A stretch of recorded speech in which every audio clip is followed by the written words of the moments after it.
There are moments in life when doing nothing becomes impossible, when your conscience won't let you walk away. Sometimes it takes just one person with courage to stand up when everyone else has turned their backs. In the frontier town of Cedar Flats in 1882, folks had learned to ignore the screams coming from Jacob Miller's cabin. His pregnant wife Sarah suffered behind those walls while neighbors pretended not to hear. The nearest lawman was days away, and most people figured it wasn't their place to interfere between a man and his wife. Then a mountain man named Caleb Stone rode into town. When he heard Sarah's cries, he made a choice that would change 3 lives forever. What made this stranger risk everything for people he'd never met? Before we jump back in, tell us where you're tuning in from. And if this story touches you, make sure you're subscribed, because tomorrow I've saved something extra special for you.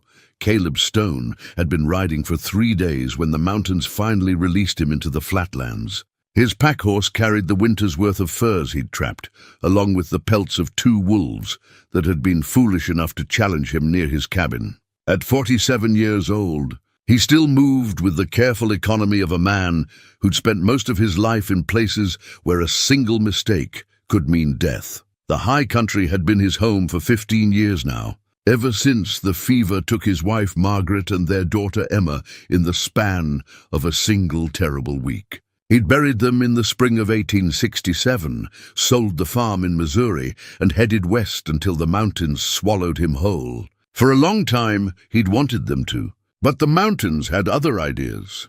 They didn't grant him the peace of death. Instead, they taught him how to live with ghosts, how to wake each morning to silence so deep it felt like the world had forgotten how to make sound. His hands, scarred and calloused from years of work, held the reins with practiced ease. He wore buckskin clothing he'd made himself, a wide-brimmed hat darkened by weather and time, and a thick beard shot through with silver. On his hip hung a bowie knife in a worn leather sheath, his father's blade, the one thing besides memories he'd carried from his old life. Strapped to his saddle was a rifle he cleaned every night, whether he'd fired it or not. In the mountains, discipline kept you breathing. The leather journal in his saddlebag had been Margaret's gift to him on their 10th anniversary. She'd wanted him to write about the farm, about their dreams for Emma's future. Instead, it held sketches of mountain trails, notes about game movements, and pressed wildflowers he'd found in high meadows. Sometimes he wrote to Margaret, though he knew she'd never read the words. It helped, somehow, to imagine her listening. Cedar Flats appeared on the horizon like a promise of civilization, though civilization might have been too generous a word. The town consisted of a single main street, lined with weathered buildings that leaned slightly, as if tired from holding themselves upright against the prairie wind. Caleb counted maybe 20 structures total. A general store, a saloon, a livery stable, a blacksmith shop, and various other businesses that served the scattered ranchers and farmers trying to scratch out livings from the stubborn land. He'd been here before, years back, and remembered it as a hard place filled with hard people. The kind of town where folks minded their own business because everyone had something they'd rather keep private. The kind of place where the law was more suggestion than requirement, and a man's word, or his fists, settled most disputes. It was mid-afternoon when Caleb rode down the main street, and he noticed immediately that something felt wrong. Not dangerous exactly, but off. People moved with their heads down. Conversations stopped when he passed. And more than once, he saw someone glance toward a particular cabin on the edge of town, before quickly looking away. The general store stood in the middle of the street, its sign barely legible after years of sun and wind. Caleb tied his horses to the rail and stepped inside, his eyes taking a moment to adjust to the dim interior. The place smelled of coffee, tobacco, and the peculiar mustiness of dry goods that had sat too long on shelves. Behind the counter stood a thin man with spectacles and nervous hands. "Help you?" he asked, his voice carrying the careful neutrality of someone who'd learned not to show too much interest in strangers. "Need to trade these furs," Caleb said, his voice rough from disuse. In the mountains, he sometimes went weeks without speaking aloud. Looking for coffee, flour, salt, ammunition? The usual. The storekeeper nodded, came around to examine the furs. His eyebrows rose slightly when he saw the quality. You do good work. Mountain man? I live up there, Caleb allowed. He didn't much care for talking about himself.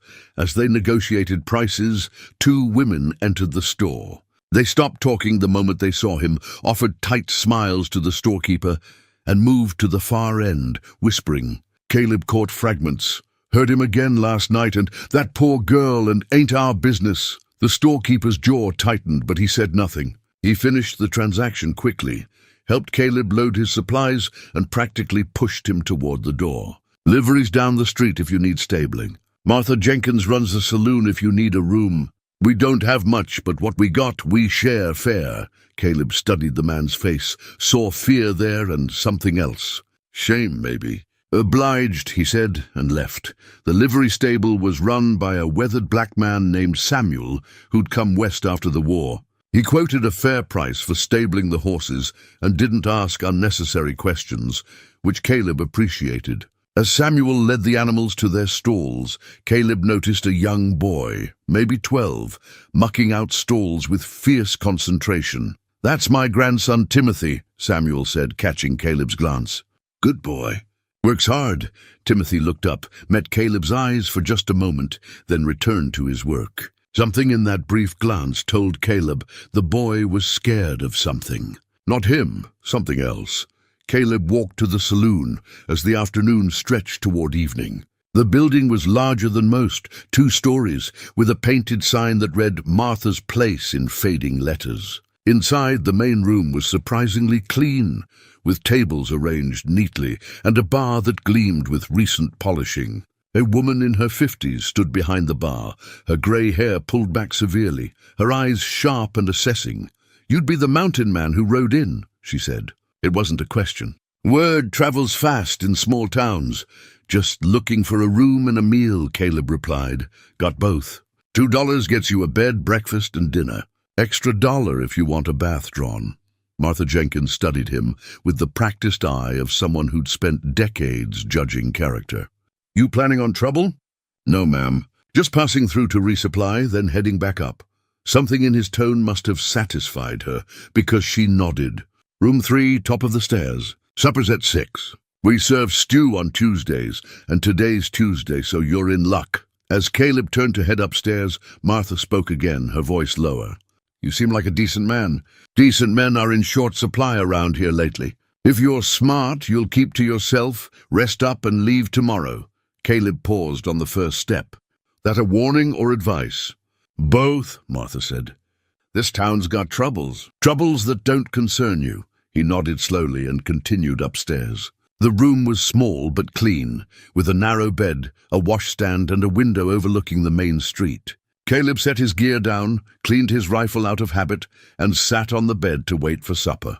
Through the window, he watched the town move through its evening routines. Men heading home from work, women gathering, washing from lines, children playing in the last light of day. All normal, all ordinary, except for that cabin at the edge of town. The one people kept glancing at and then away from, as if looking too long might curse them. Just before 6 o'clock, as the sun painted the sky in shades of orange and purple, Caleb heard it. A woman's voice raised in distress. Not quite a scream, but close. A man's voice followed, angry and slurred. Then the sound of something breaking. Caleb stood, moved to the window. He saw others hear it too. A farmer stopped in the street. A woman on a porch paused in her sweeping. They all heard it, and they all did the same thing. They turned away. They went inside. They closed their doors. The sounds continued for perhaps 5 more minutes, then stopped. Silence settled over Cedar Flats like a shroud. When Caleb went downstairs for supper, the saloon had filled with the evening crowd. Men sat at tables, drinking and talking in low voices. No one mentioned what they'd all heard. Martha served him a bowl of stew that was better than he'd expected, thick with vegetables and meat. A man in his 60s sat down across from Caleb without invitation. He wore a black coat despite the heat, had kind eyes behind wire-rimmed spectacles, and carried the weary air of someone who'd seen too much suffering. Doc Thornton, the man introduced himself. "You're the mountain man?" Caleb Stone. "Pleasure. Been a doctor here for 20 years. He sipped his whiskey, set the glass down carefully. "Martha tells me you're leaving tomorrow." That was the plan. Good plan. "Smart plan." Doc Thornton stared into his whiskey as if it held answers. "Sometimes the smartest thing a man can do is keep riding. Some problems don't have solutions, not ones that a stranger can provide anyway." Caleb ate his stew, said nothing. "But he was listening. There's a man in this town named Jacob Miller," Doc continued, his voice barely above a whisper. "He's got a wife, Sarah. She's 8 months along with their first child." He paused, his jaw working. "He's not a good man, Mr. Stone, and she's not safe. Nobody in this town is brave enough to do anything about it. We all have our reasons. He's got friends, mean friends. The sheriff's worthless. The nearest marshal is in Fort Collins, weeks' ride away."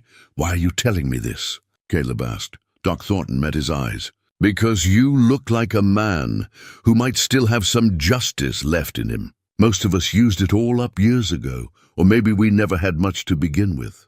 We've made our peace with being cowards. But sometimes, late at night, I wonder what kind of man I've become. And I don't much like the answer." He stood, left money on the table for his drink, and walked out without another word.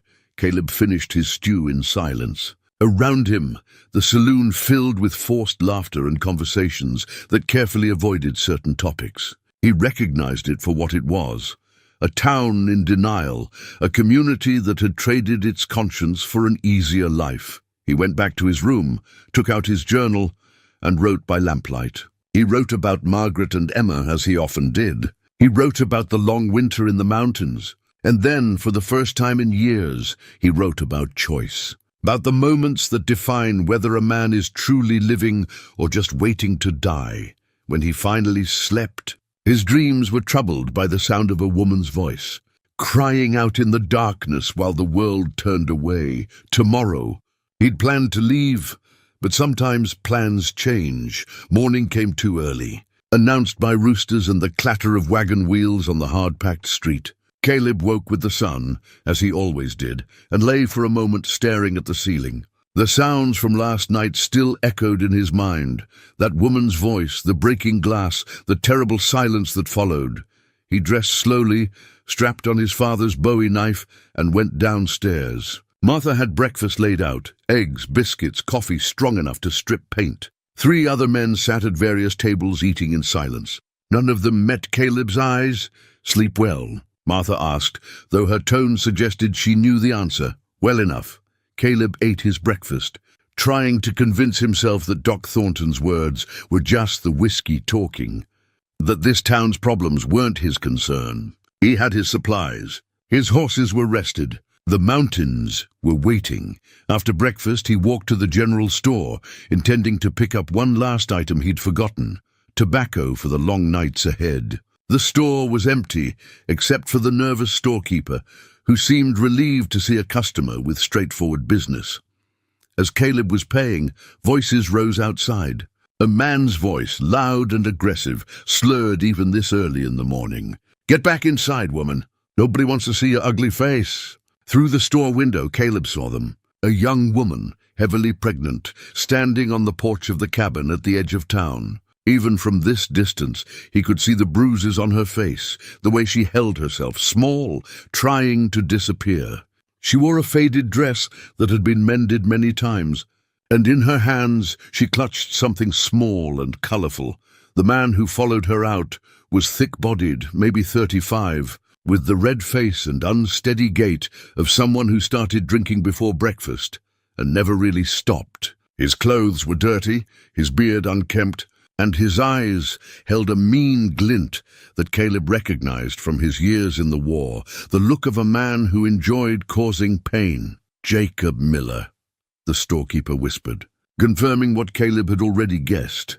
Sarah, for this must be Sarah, bent to pick up what she'd dropped. It was a small blanket, hand-stitched, made from scraps of fabric in cheerful blues and yellows. A baby blanket, Caleb realized. Something she'd been making in secret, preparing for the child she carried. Jacob saw it too, his face twisted with rage. "What's this?" He snatched it from her hands. Wasting time on foolishness when you got work to do? Please. Sarah's voice was barely audible. It's for the baby. Jacob threw the blanket into the dirt and stomped on it with his boot. Baby don't need nothing but food and a roof. Same as you. You think we got money for pretty things? Sarah knelt, trying to retrieve the blanket, her pregnant belly making the movement awkward. Jacob grabbed her arm, yanked her upright so roughly that she cried out. Several people on the street saw it happen. They all found something else to look at. Caleb felt his hands clench into fists. The storekeeper touched his arm. Don't, he whispered urgently. Just don't. It'll only make things worse for her. Jacob dragged Sarah back toward the cabin. She looked back once at the blanket lying in the dirt, and Caleb saw tears on her face. Then the cabin door slammed shut, and the street returned to its careful normalcy. Caleb stood there for a long moment. How long has this been going on? The storekeeper swallowed hard. 2 years, maybe more. She was from a homestead north of here. Parents died in a fire. Jacob married her a month later, said he was doing her a kindness. Guess we know what his kindness looks like. And nobody does anything? What can we do? The storekeeper's voice cracked. Jacob's got friends. Bull Mackey, Tom Reed, Pete Dawson. Mean men, all of them. They'd burn down anyone who interfered.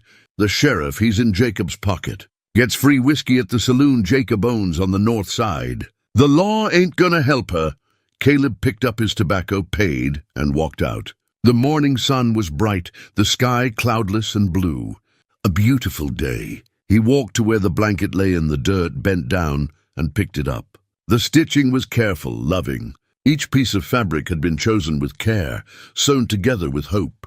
It was dirty now, one corner torn where Jacob's boot had caught it. He brushed it off as best he could and folded it carefully. Then he walked to the livery stable where Samuel was working.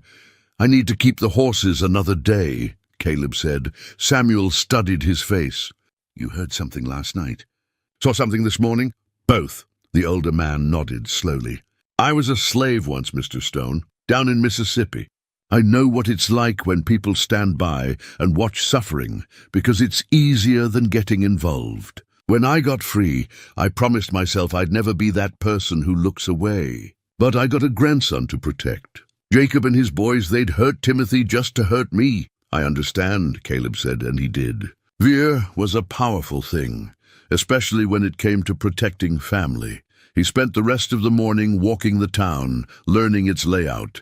He noted where Jacob's friends lived, where the sheriff kept his office, such as it was, the various escape routes, old habits from his scouting days, reading terrain and calculating possibilities. Around noon, he returned to Martha's saloon. She was wiping down the bar, preparing for the evening crowd. Thought you'd be gone by now, she said, not looking up. Changed my mind. That's a mistake. Probably. Caleb set the baby blanket on the bar. This needs to get back to Sarah Miller. Can you see that it does? Martha stared at the blanket, then at him. Her eyes softened for just a moment before the hardness returned. You don't know what you're doing. Jacob will kill you if you interfere. He can try. He won't come alone. Bull Mackey was a bare-knuckle fighter in Denver. Tom Reed's killed 3 men in card games. Pete Dawson's just mean, but he's mean with a shotgun. You'd be 1 man against 4. I've faced worse odds. Martha shook her head, but she took the blanket. You're a fool. A noble fool, maybe, but still a fool. That afternoon, while Caleb sat on the porch of Martha's saloon cleaning his rifle, Doc Thornton walked by and paused. You're still here? Seems that way. Changed your mind about leaving.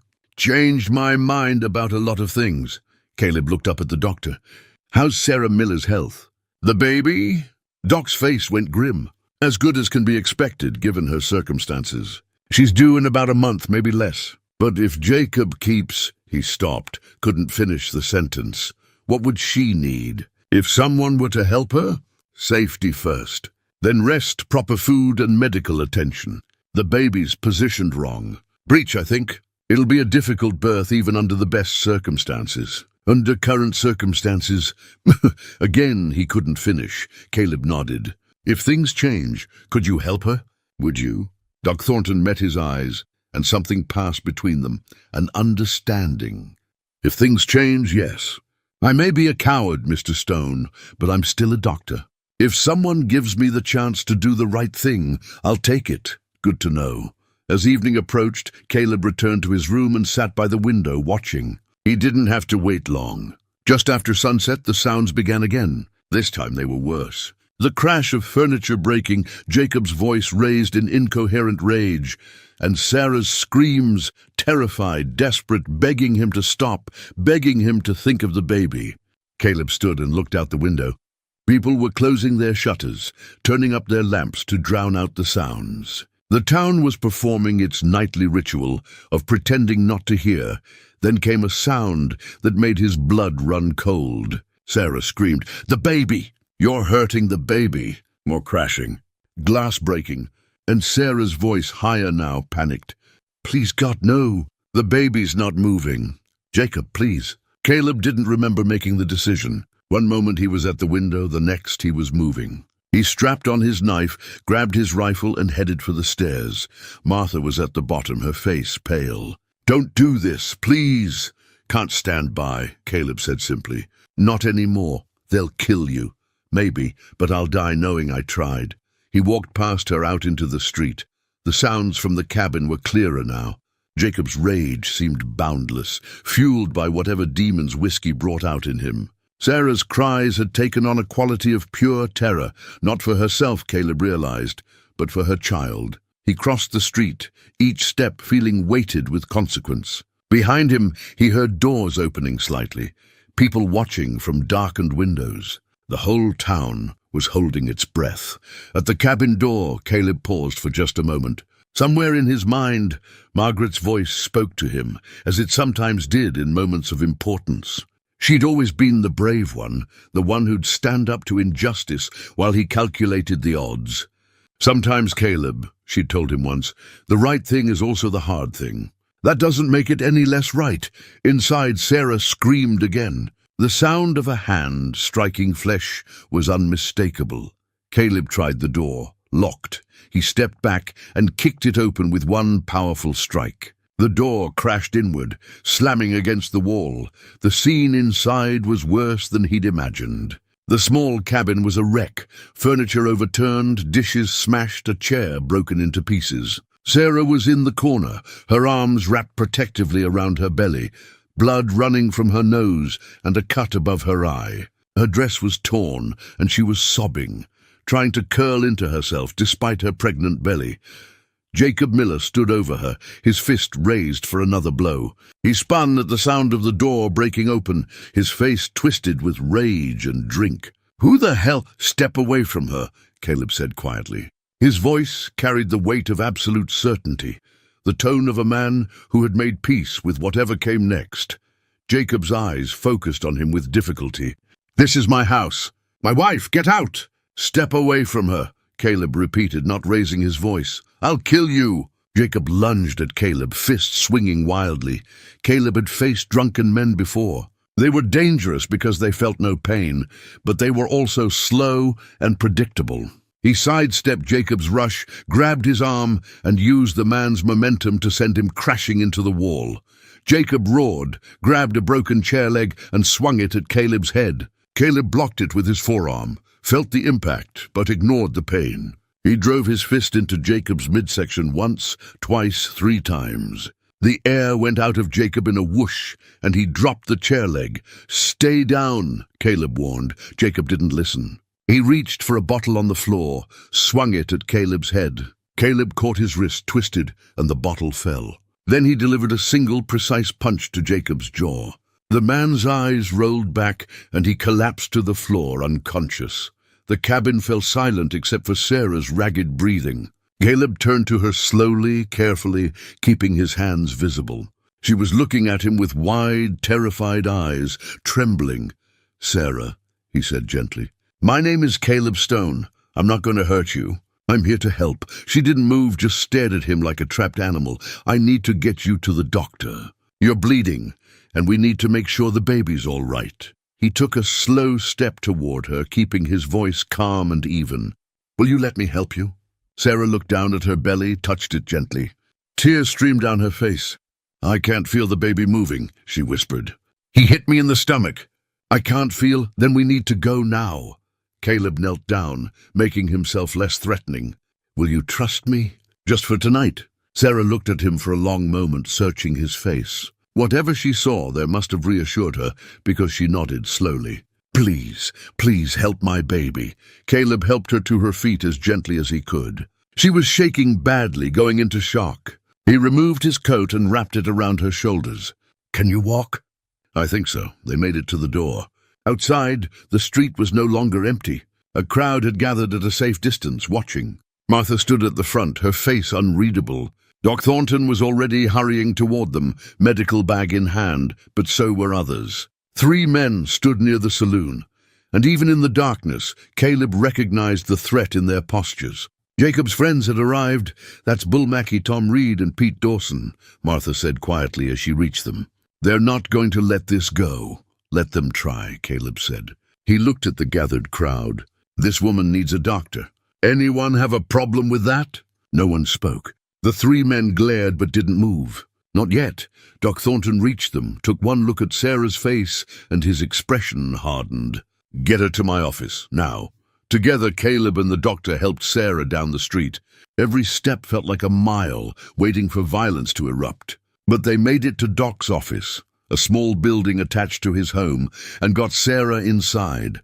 As Doc began examining her, checking her injuries and listening for the baby's heartbeat, Caleb stood guard at the door. Through the window, he could see Jacob's friends talking, planning. The town watched, waiting to see what would happen next. This wasn't over. It had only just begun. Inside Doc Thornton's office, the lamplight cast long shadows across walls lined with medical books and glass jars filled with instruments. Sarah lay on the examination table, still trembling, her hands protectively cradled around her belly. Doc worked with quiet efficiency, cleaning her wounds, checking her eyes for signs of concussion, listening intently with his stethoscope.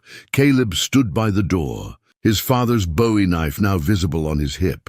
The knife had belonged to his grandfather before his father, passed down through 3 generations. Its blade was 12 inches of folded steel, the handle worn smooth by decades of use. His father had carried it through the Mexican War, had taught young Caleb how to maintain it, sharpen it, respect it. "A knife like this," his father had said, "isn't just a tool.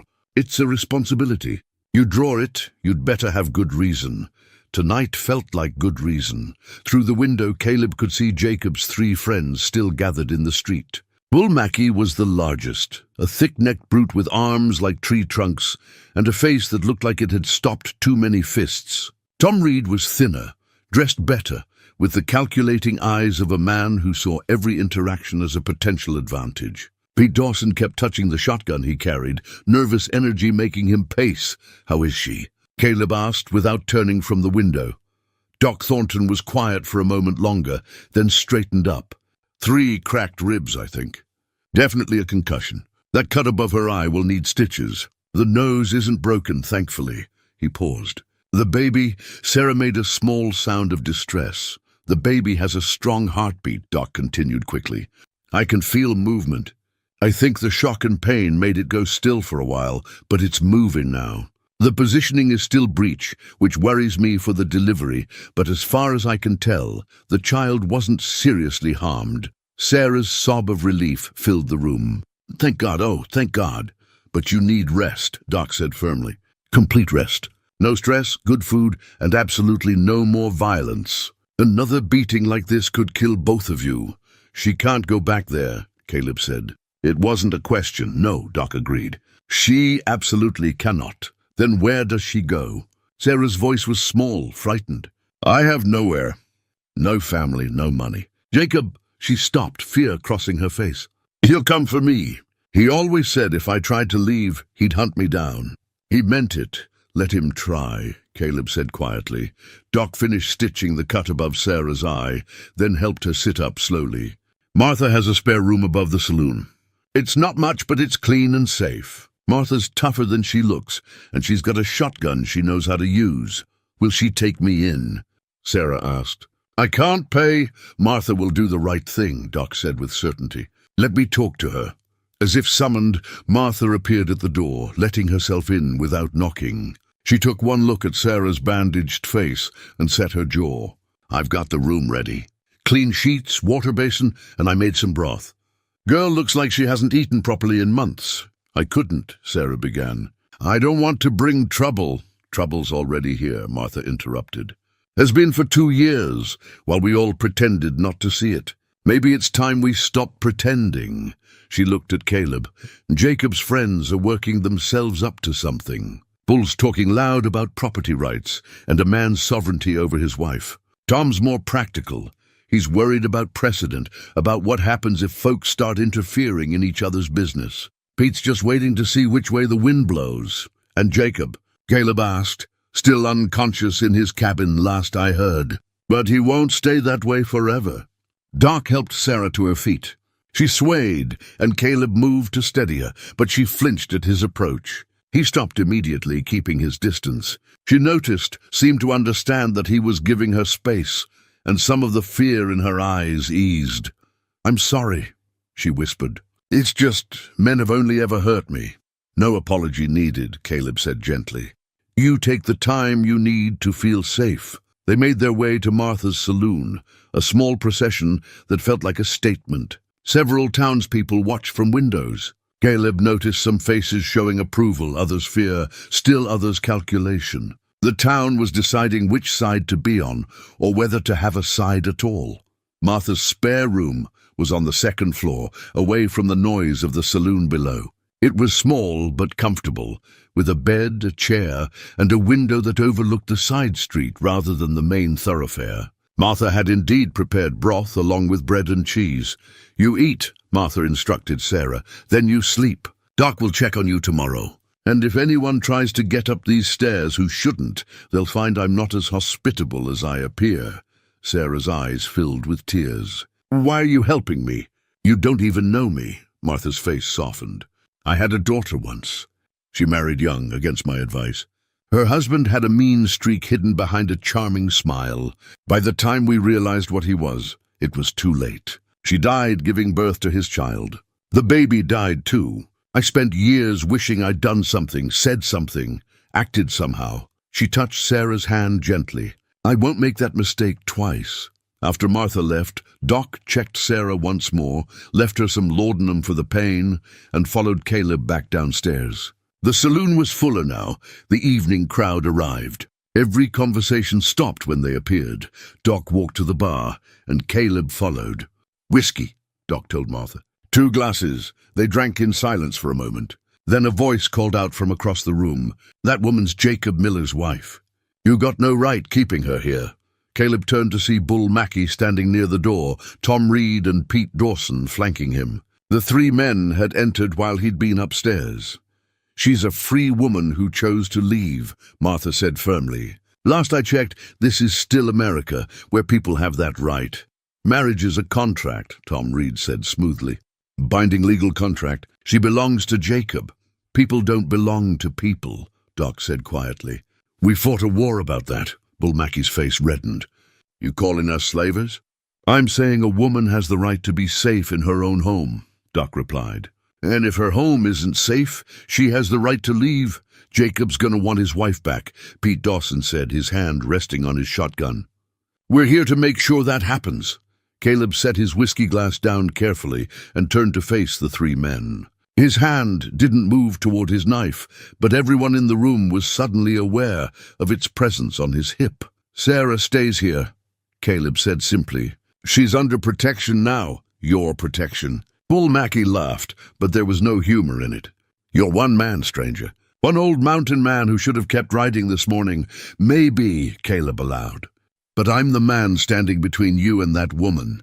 So you have a choice. You can leave peacefully, or we can see how this plays out. Your call."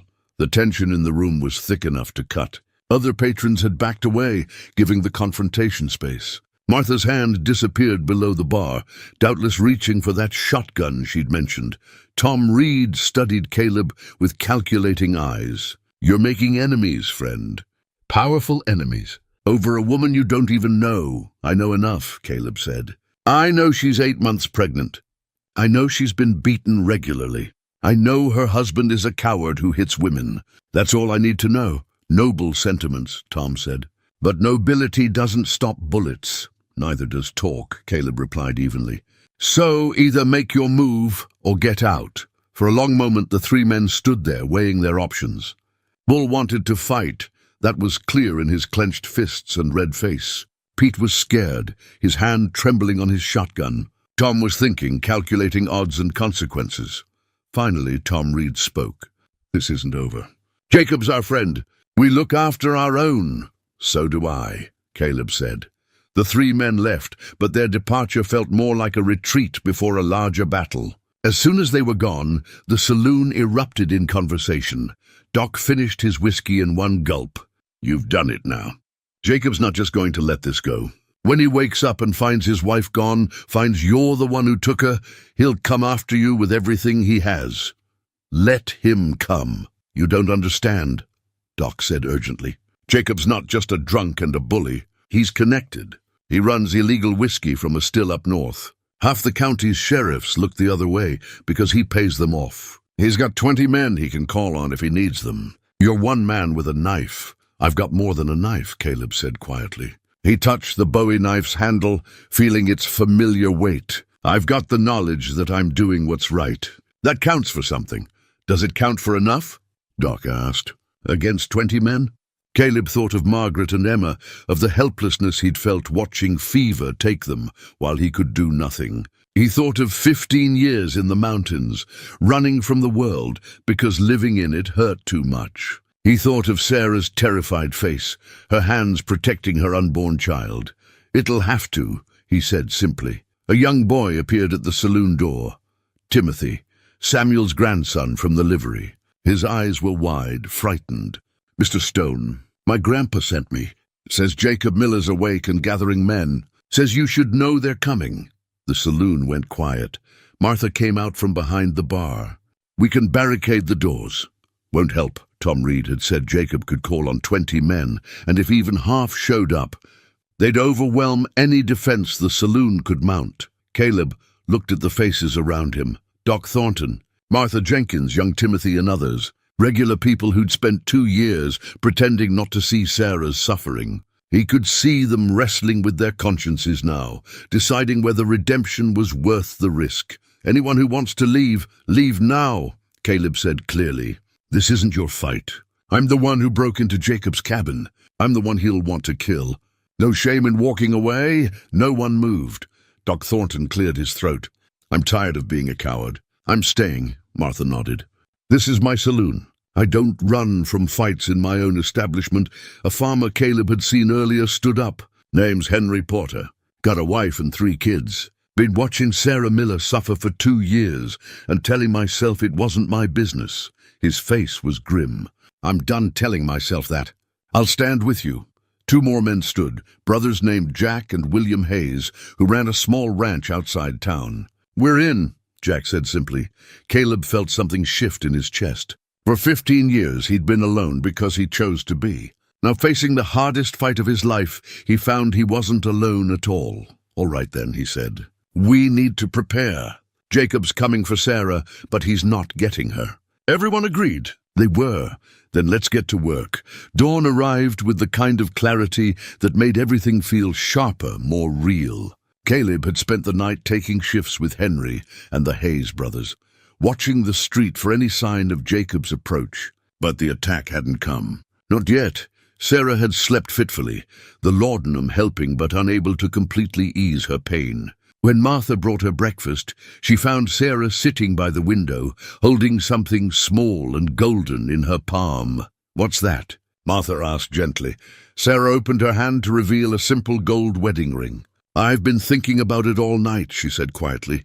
What it means, what it's supposed to mean versus what it actually meant.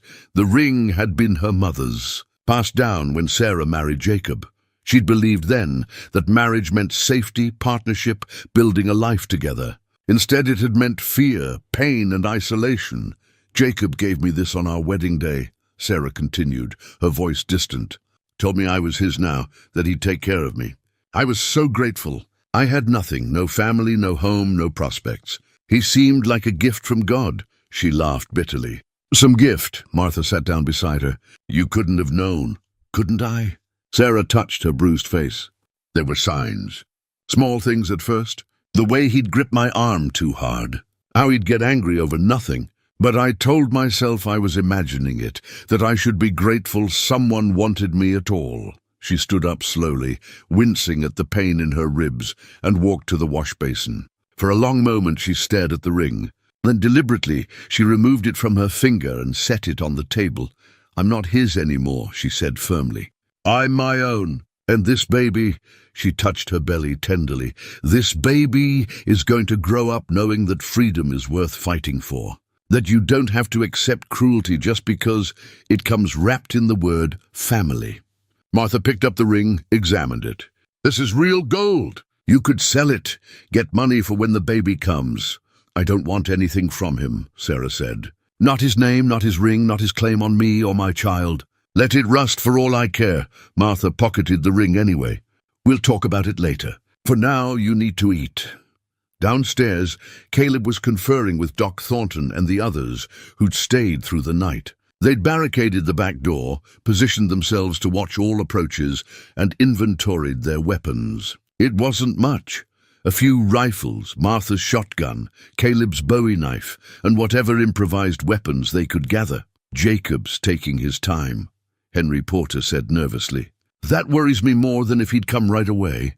He's gathering support, Doc said, making sure he has enough men that we can't possibly win. He wants to make an example. The morning wore on. Townspeople went about their business, but there was a tension in the air, a sense that something inevitable was building. Samuel arrived with Timothy, both carrying parcels of food Martha had arranged to purchase from them. People are talking, Samuel said quietly to Caleb. Half the town thinks you're a hero. The other half thinks you're a fool who's going to get people killed. What do you think? Caleb asked. Samuel considered. I think you're both. I also think you're necessary. Sometimes it takes a fool to do the heroic thing. Around midday, Sheriff Wade finally appeared. He was a soft man gone to fat, with a badge that looked more like decoration than authority. He walked into the saloon with the air of someone performing an unpleasant duty. I'm here about Sarah Miller, he announced. What about her? Martha demanded. Her husband's filed a complaint. Says she was kidnapped from his home. Says this man, he gestured at Caleb, broke into his house and assaulted him. That man, Doc Thornton said sharply, stopped Jacob Miller from beating his pregnant wife to death. I have medical evidence of her injuries. 3 cracked ribs, concussion, multiple contusions. She's 8 months pregnant, Sheriff.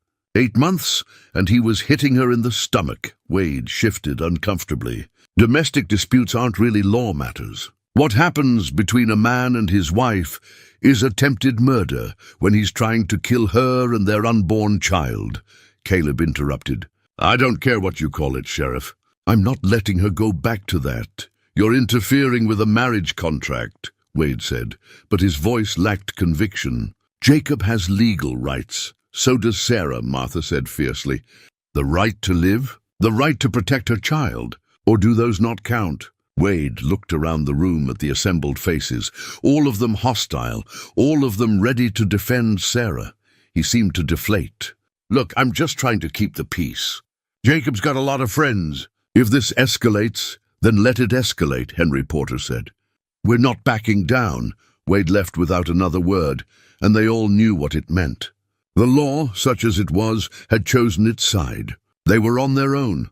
That afternoon, a delegation arrived. Not Jacob, but Bull Mackey and Tom Reed, along with 3 other men Caleb didn't recognize.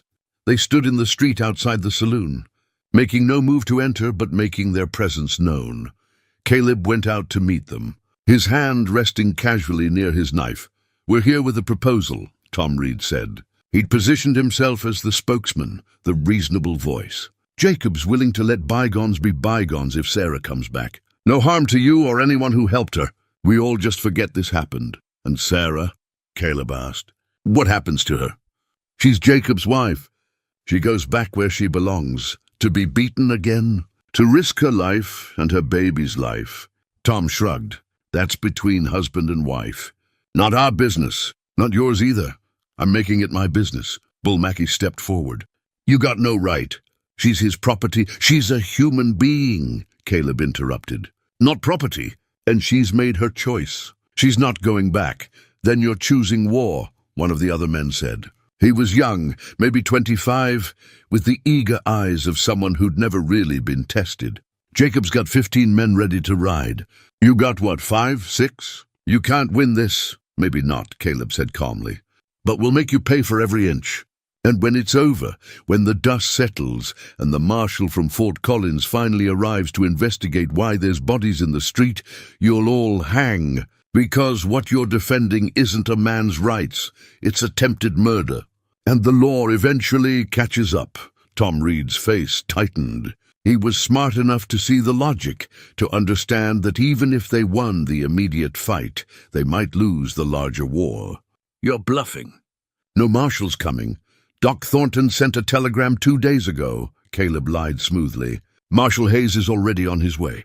Should be here in 3, maybe 4 days. You really want to start a war you can't finish before the law arrives? He watched doubt flicker across their faces. It was a good bluff, made better by the calm certainty in his voice. In truth, no telegram had been sent. The nearest telegraph office was in a town 20 miles away. But they didn't know that. Jacob won't wait, Bull Mackey said, but his voice had lost some of its aggression. Then Jacob's a fool, Caleb replied. But you're not, Tom. I can see it in your eyes. You're calculating odds, thinking about consequences. So here's what I'm offering. Walk away. Tell Jacob that Sarah's gone, that she's under protection, and that if he's smart, he'll cut his losses and move on. There's no winning this for him, only different degrees of losing. Tom Reed stared at him for a long moment.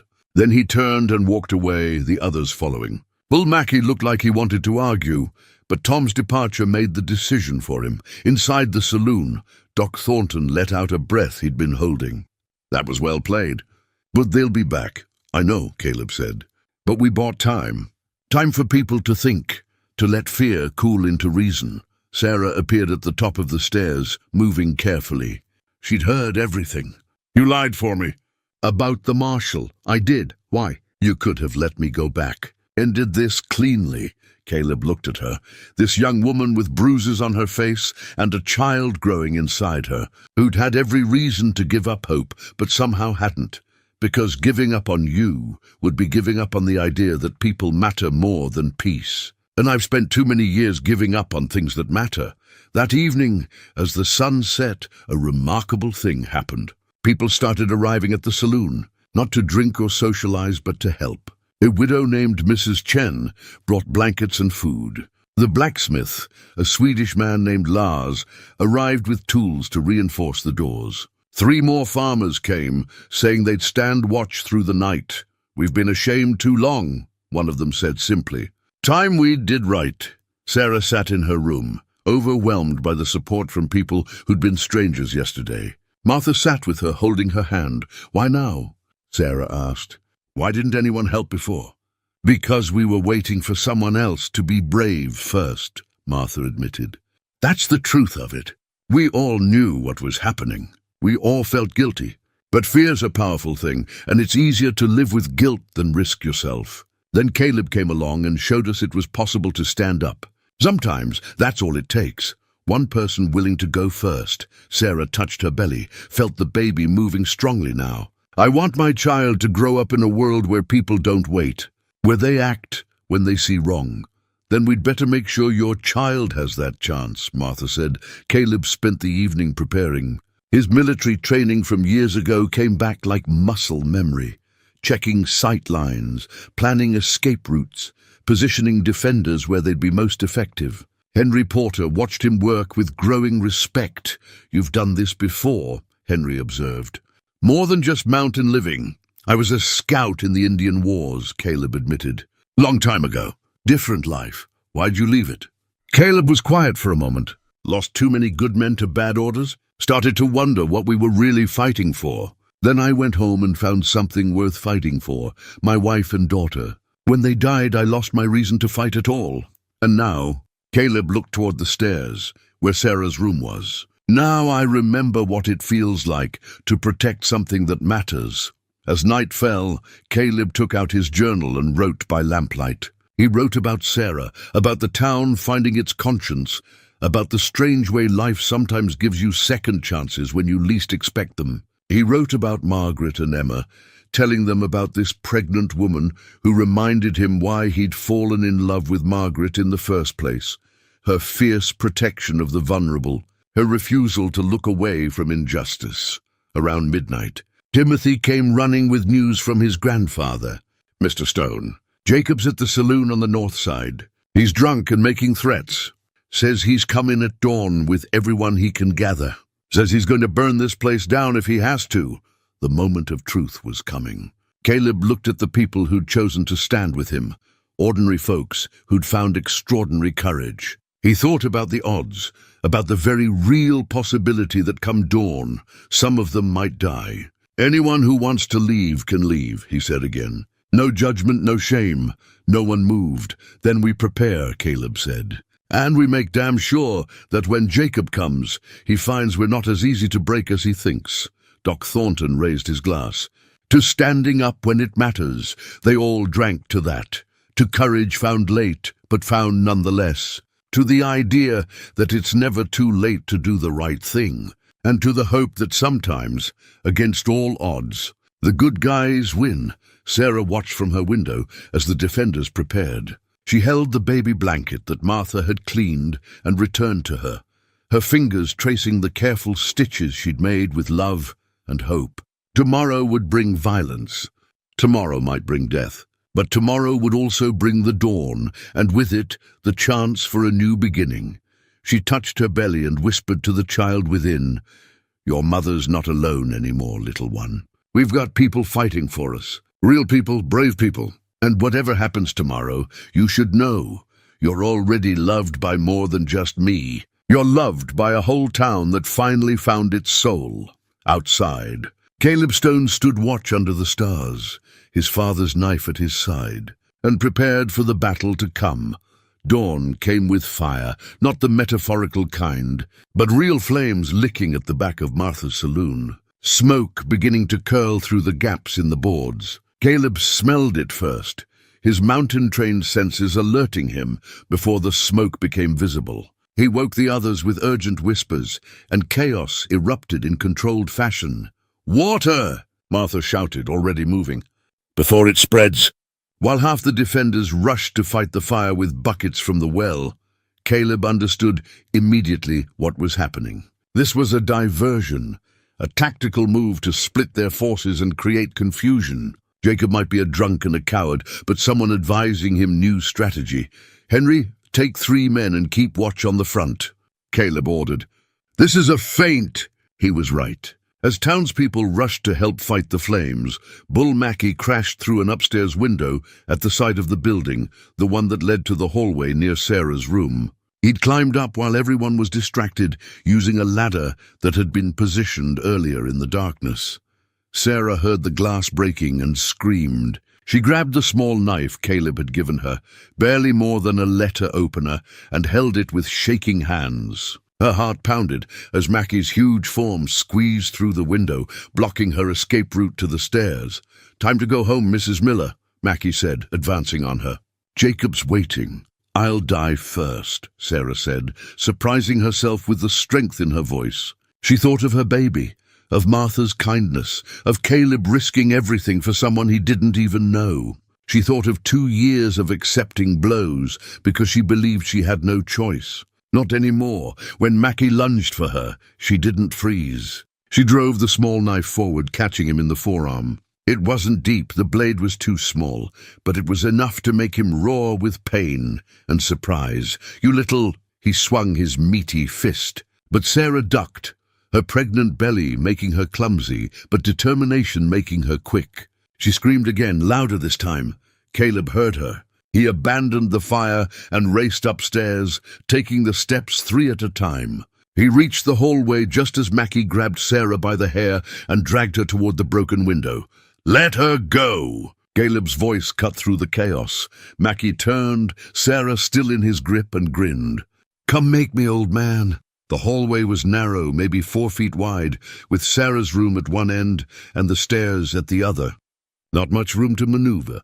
Mackie positioned Sarah between himself and Caleb, using her as a shield. Caleb's mind raced through options. A direct assault would risk Sarah and the baby. But Mackie was trying to get her to that window, where accomplices were presumably waiting below. Every second mattered. "Bull," Caleb said calmly, "you're making a mistake. That fire's under control. My people are watching the front. However many men Jacob brought, they're not going to get through. You're alone up here and you're trapped." "I got the woman," Mackie countered. "That makes you trapped. You've got a pregnant woman who's already stabbed you once. Look at your arm." Mackie glanced down at the blood seeping through his sleeve. Sarah had cut deeper than he'd realized. "Good, let her go and you can walk away," Caleb continued. "I give you my word. But if you hurt her or that baby, there's nowhere in this territory you can hide that I won't find you." Something in Caleb's voice, the absolute certainty, the promise of violence delivered calmly, made Mackie hesitate. In that moment of doubt, Sarah acted. She stomped down hard on his instep with her heel and twisted violently away from his grip. Mackie howled, released her reflexively, and Sarah dove to the side into her room. Caleb charged forward, closing the distance before Mackie could recover. They collided in the narrow hallway like two bulls. Mackie's bulk against Caleb's wiry strength and experience. Mackie threw a punch that would have crushed Caleb's skull if it had connected. But Caleb slipped it, drove his knee into Mackie's midsection. The bigger man grunted but didn't go down. He grabbed Caleb in a bear hug, trying to use his size advantage to crush the breath from him. Caleb drove his forehead into Mackie's nose. Once, twice. Blood spurted. Mackie's grip loosened, and Caleb broke free, delivered a series of precise strikes to vulnerable points: throat, solar plexus, kidneys. Each blow calculated, no energy wasted. Mackie staggered, crashed into the wall. Caleb grabbed his collar and drove him backward, slamming him into the doorframe. The big man's eyes went unfocused, and he slid down to sit heavily on the floor. Semi-conscious, Caleb stood over him, breathing hard. His father's Bowie knife now in his hand, though he didn't remember drawing it. For a moment he could end this threat permanently. One thrust and Bull Mackie would never hurt anyone again, but Sarah was watching from her doorway, her hand on her belly, and Caleb remembered who he wanted to be. Not a killer unless absolutely necessary. A protector, yes, but not an executioner. He lowered the knife. "Get him tied up," he told Henry, who'd appeared at the top of the stairs. And someone bored up that window. Below, the fire was out, leaving only the acrid smell of smoke. The attack had failed, but it had been closer than Caleb liked. They'd gotten lucky. Bull's arrogance had made him come alone, and Sarah's courage had bought crucial seconds. As the morning sun rose higher, Doc Thornton brought unexpected news. He'd been searching through old medical records, looking for something, and found it in a box of papers from a previous doctor who'd practiced in Cedar Flats years ago. "Look at this," Doc said, spreading a faded wanted poster on Martha's bar. The face on it was younger, cleaner, but unmistakable. "That's Jacob," Martha said. "That's Jacob Marston," Doc corrected. "Not Miller. He changed his name. He's wanted in Kansas for murder. Killed a man in a bar fight in Dodge City 3 years ago. Beat him to death over a poker game." The room went silent as everyone absorbed this information. "So he's not just an abuser," Henry said slowly. "He's a killer, a wanted killer," Doc emphasized. "There's a warrant. This changes everything. We're not just protecting Sarah from a bad husband. We're harboring a witness against a murderer." Caleb studied the poster. The reward was $200, enough to interest any bounty hunter. More importantly, it meant federal law had a stake in this. The marshal's office would care about a wanted murderer, even if they didn't care much about domestic violence. "Can we send for a real lawman now?" one of the farmers asked. "Show them this."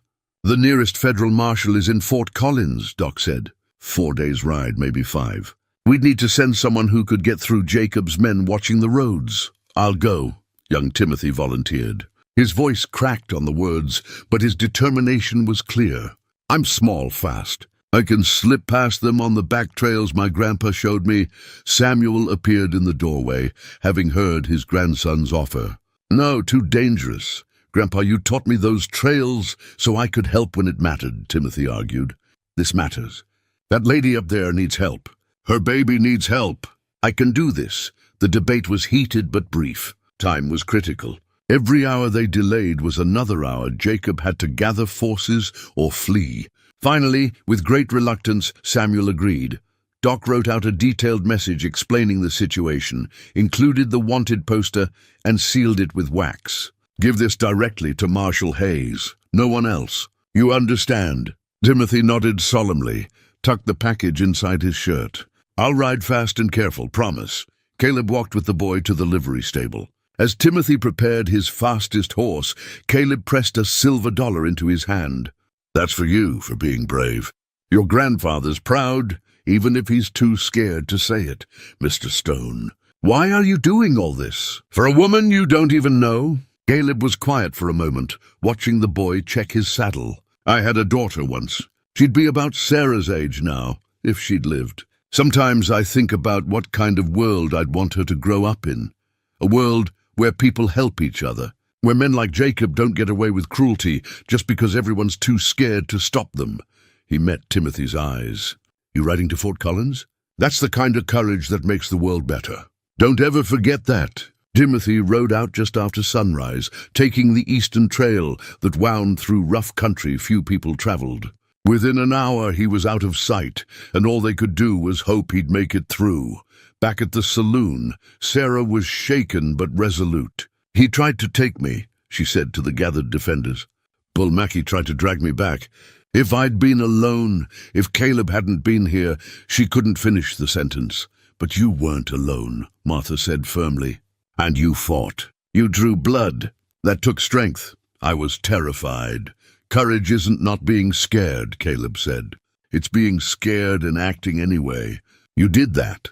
Your baby's going to hear that story someday. As they cleaned up from the fire and reinforced their defenses, word spread through town about the wanted poster.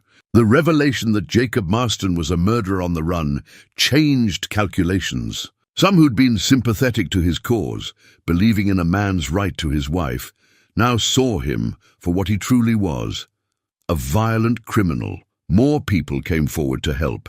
A rancher named Macready arrived with 3 of his hands, all armed. Heard about the wanted poster, he said to Caleb. Can't have murderers operating free in our territory. We're with you. By noon they had 15 defenders, well armed and positioned. The dynamic had shifted. Jacob was no longer just a local bully. He was a fugitive, and those supporting him were harboring a criminal. Inside his cabin, Jacob Miller, or Marston, drank and raged. Tom Reed and Pete Dawson tried to reason with him, but the appearance of that wanted poster had shattered his composure. All the violence in his nature, usually directed at Sarah, now sought other outlets. They've ruined me, Jacob snarled. That mountain man, that meddling doctor, all of them. I'll kill them. I'll kill them all. Jacob, you need to run, Tom urged. Get out of the territory. That poster changes everything. Run? After they stole my wife? Made me look weak? You're wanted for murder, Tom shouted. Pride isn't worth hanging for. But Jacob was beyond reason. The combination of alcohol, humiliation, and cornered animal desperation had pushed him past rational thought. He'd gathered 11 men, the dregs of the surrounding homesteads, criminals and malcontents who owed him favors or shared his mean nature. Tonight, Jacob decided.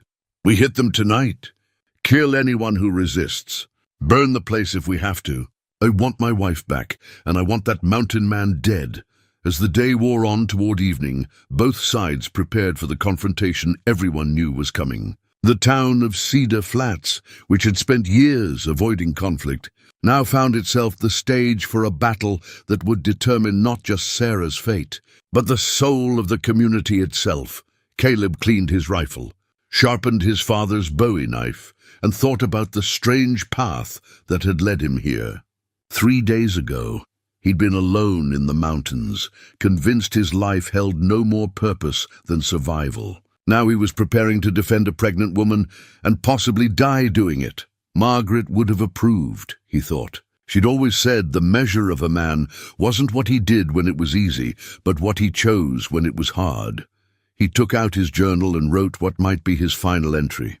He wrote about Sarah's courage, about Timothy's bravery, about ordinary people choosing to be extraordinary. He wrote about redemption and second chances, and the unexpected ways life can give meaning to what seemed like meaningless years. Then he closed the journal, checked his weapons one last time, and went downstairs to face whatever the night would bring.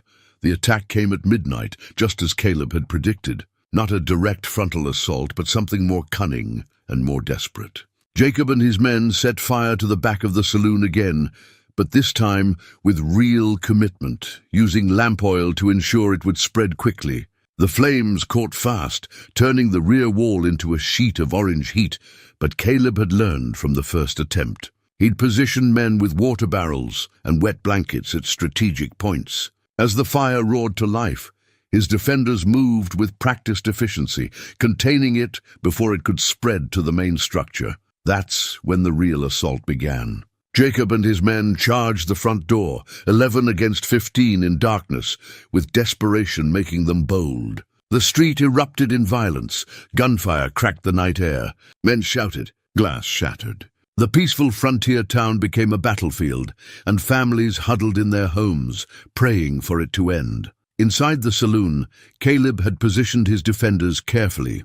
Henry and the Hayes brothers held the ground floor, using tables as cover.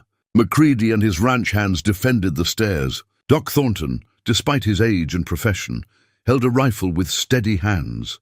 The initial volley from Jacob's men was wild, driven by alcohol and anger rather than accuracy. Windows exploded inward, but most shots went high or wide.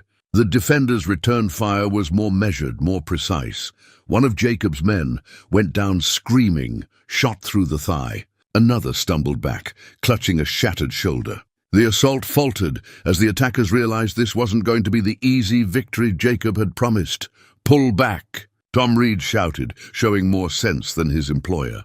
"It's suicide!" But Jacob wasn't listening. He fired wildly at the saloon, screaming Sarah's name like a curse. Pete Dawson tried to drag him to cover, but Jacob shook him off and charged at the door. He never made it. Henry Porter, the farmer who'd spent 2 years hating his own cowardice, stepped into the doorway and fired once. The shot took Jacob in the leg, spinning him around and dropping him into the dust. The fight went out of the attackers then. Seeing their leader down, bleeding and cursing, they broke and ran. Only Tom Reed stayed, dragging Jacob toward cover, while Pete Dawson fired wild shots to discourage pursuit. Within minutes, it was over. The fire at the back was extinguished. Jacob's men had scattered. 2 of the attackers lay wounded in the street, crying for help that would come from Doc Thornton's merciful hands, even though they'd just tried to kill him. But victory came with cost. One of Macready's ranch hands was dead, shot through the heart in the initial volley. Jack Hayes had taken a bullet in the arm, and Martha had glass cuts across her face from a shattered window. The saloon looked like a war zone, smoke-stained and bullet-riddled. Sarah had stayed in her room throughout, as instructed, but the sounds of battle had been terrible. When Caleb came to check on her, he found her sitting on the floor in the corner, arms wrapped around her belly, rocking slightly. "Is it over?" she asked, her voice small. "For tonight," Caleb said gently. He sat down across from her, wincing at his own injuries. Nothing serious, but he'd been grazed by a bullet across his ribs. "How's the baby?" Sarah touched her belly. "Moving, scared, I think. I can feel the heartbeat racing. Baby knows you're protecting it. That's what counts. A man died tonight," Sarah said, tears streaking her face. "Because of me. Because I wouldn't go back." "No," Caleb said firmly. "A man died because Jacob Marston chose violence. You chose freedom. There's a difference. Don't ever let anyone tell you otherwise." They sat in silence for a moment, listening to the sounds of cleanup below, broken glass being swept, wounded being tended, the dead being carried to Doc's office with reverence and sorrow. "Mr. Stone?" Sarah's voice was quiet. "Why are you really doing this?" "Please, the truth." Caleb was quiet for a long moment. Then he reached into his pocket and pulled out his silver pocket watch. It was dented, scratched, the glass cracked but still intact. He opened it, revealing a faded photograph inside the cover. A woman with kind eyes and a little girl with pigtails. "My wife, Margaret," he said softly. "And our daughter, Emma. She was 7 when this was taken, 8 when she died." Sarah looked at the photograph, then at Caleb's face, seeing the grief still there after 15 years. "Fever took them both in the same week," Caleb continued. "I was helpless. All I could do was watch them slip away, hold their hands and fail to save them. When it was over, I had nothing left. No reason to stay in the world of the living. So I went to the mountains and became a ghost." He closed the watch carefully, wound it out of habit, though it had stopped keeping proper time years ago. "But ghosts don't really live, Sarah. They just exist. For 15 years, that's all I did. Then I rode into this town and heard you scream, and something in me woke up. Maybe it was seeing someone I could actually help. Maybe it was being given a second chance to protect someone when I couldn't protect my own family. I don't know. But I know that for the first time since I buried Margaret and Emma, I feel like I have a purpose again." Sarah reached out and touched his hand. "They'd be proud of you. Your wife and daughter. What you're doing here, it's the kind of thing that makes their deaths mean something. Does that make sense?" It did, more than she knew. Caleb felt something in his chest loosen. A grief knot he'd carried so long it had become part of him. "Not gone, never gone, but somehow lighter. Get some rest," he said, standing. "Tomorrow brings new challenges." Downstairs, the defenders were exhausted but grimly satisfied. They'd held. They'd won. But they all knew this wasn't over. Doc Thornton was treating the wounded, both defenders and attackers. The Hippocratic Oath didn't distinguish between sides, and he worked on everyone with equal care. One of Jacob's men, the one shot in the thigh, grabbed Doc's wrist. "Why help me?" the man gasped. "We tried to kill you." "Because I'm a doctor," Doc said simply, "and because every life matters, even the ones being wasted on bad causes." Around 3 in the morning, a rider approached cautiously, hands raised to show he was unarmed. It was Tom Reed, looking haggard and defeated. "I'm here under flag of truce," he called out. Caleb came out to meet him, rifle in hand. "Say your piece." "Jacob's bad hurt. Needs a doctor. I'm asking, not demanding, if Doc Thornton would treat him. After he tried to burn us out? Kill us?" "Yeah," Tom said quietly. "After all that, because I'm starting to realize I've been on the wrong side of this. Jacob, he's not right in the head. Never was, but I made excuses. Told myself it wasn't my business, helped him anyway. That man who died tonight, one of your ranchers, that blood's on my hands too." Caleb studied him for a long moment. "You're asking for mercy after showing none. I guess I am. That make me a hypocrite? Makes you human." Caleb turned to Doc Thornton, who'd heard the conversation. "Your call, Doc." Doc grabbed his bag without hesitation. "Take me to him, but understand, I'm doing this for my oath, not for him." As Doc left with Tom Reed, Martha came to stand beside Caleb. "You think it's a trap?" "No. I think Tom Reed finally found his conscience. Happens sometimes, usually too late." The night crawled toward dawn. Caleb sat on the saloon porch, his pocket watch in his hand, winding it mechanically. The watch had belonged to Margaret. She'd given it to him on their 5th anniversary, engraved on the back with the words, "May you always find your way home." For years, he'd thought home was a place, their farm in Missouri, later his cabin in the mountains.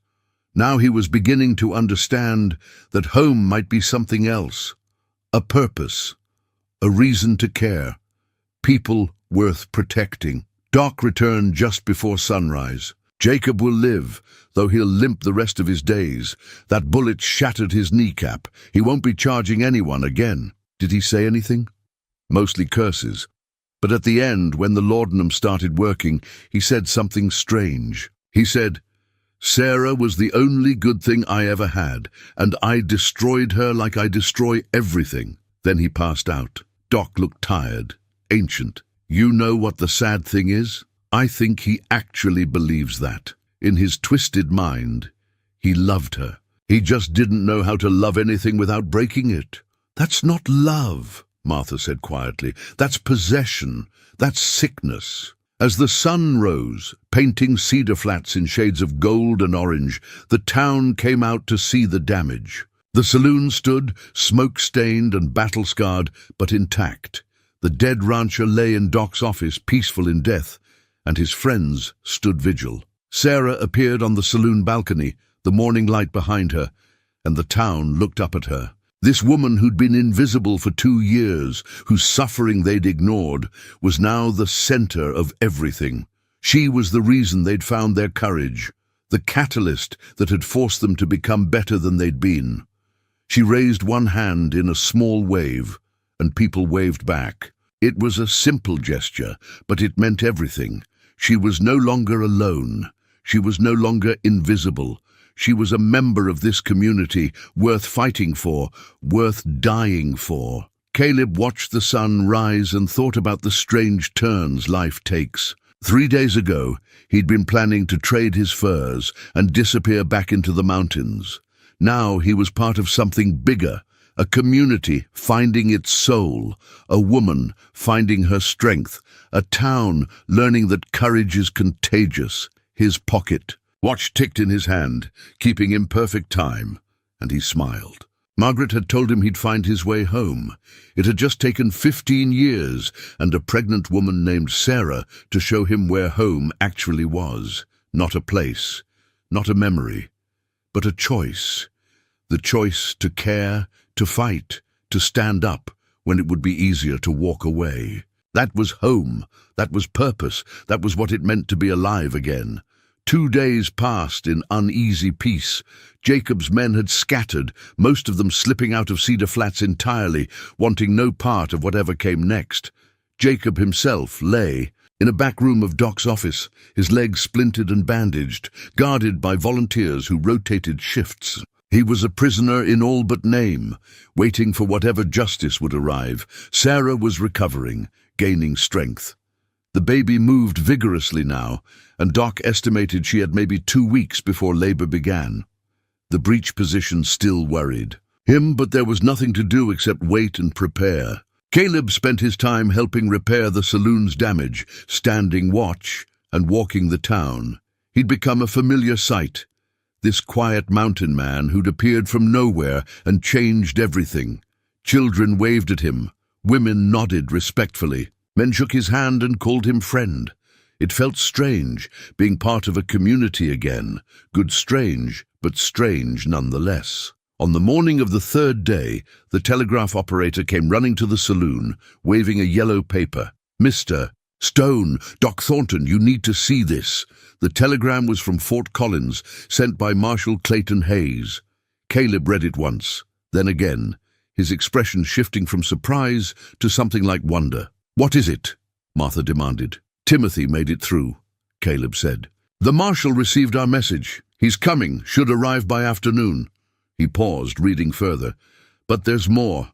The Marshal did some investigating. He found something we didn't know." He handed the telegram to Doc, who read it aloud. "Jacob Marston wanted for murder in Kansas. Additional information. First wife Elizabeth Marston filed charges attempted murder before fleeing. Previously believed dead. Recently located in Denver. Willing to testify. Bringing her with me. Arrive approximately 3 p.m. today. Marshal Clayton Hayes." The saloon went silent as everyone absorbed this information.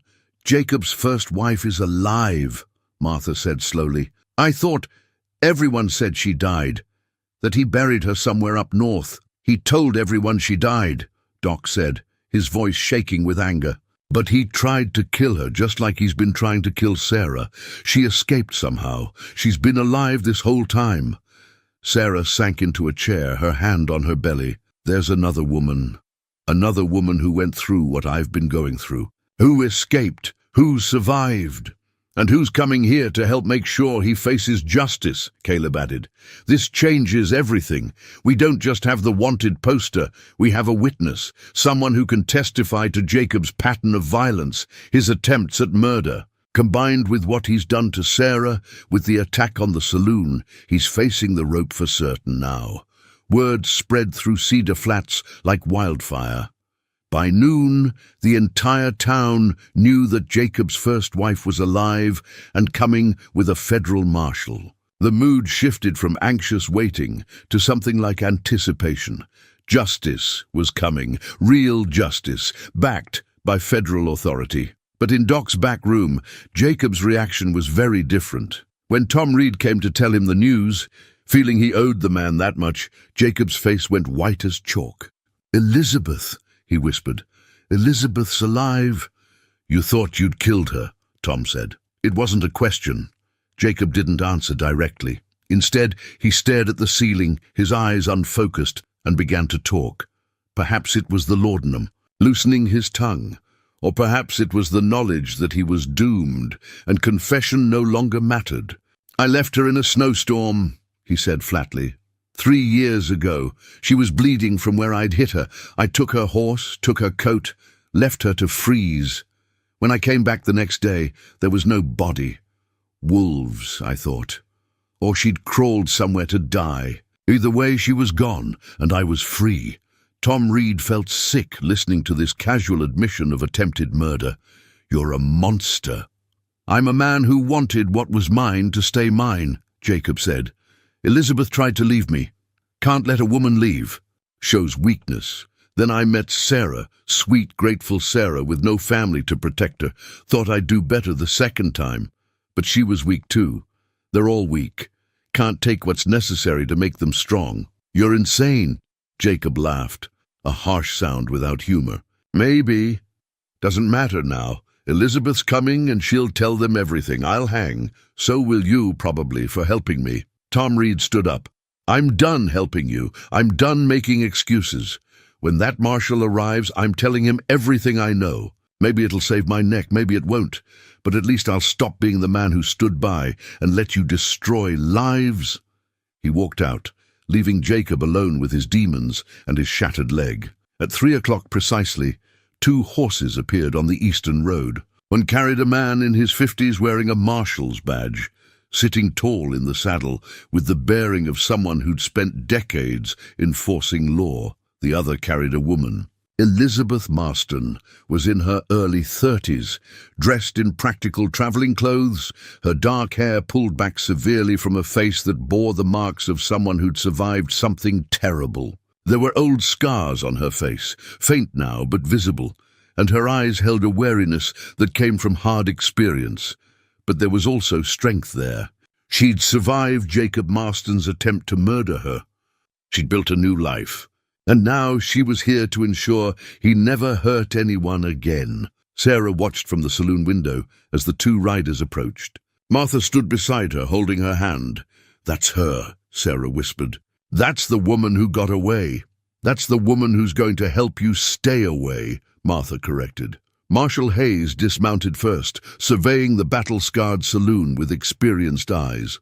He was a solid man with grey hair and a weathered face that had seen too much violence but hadn't become callous to it. When Caleb came out to meet him, they shook hands like equals.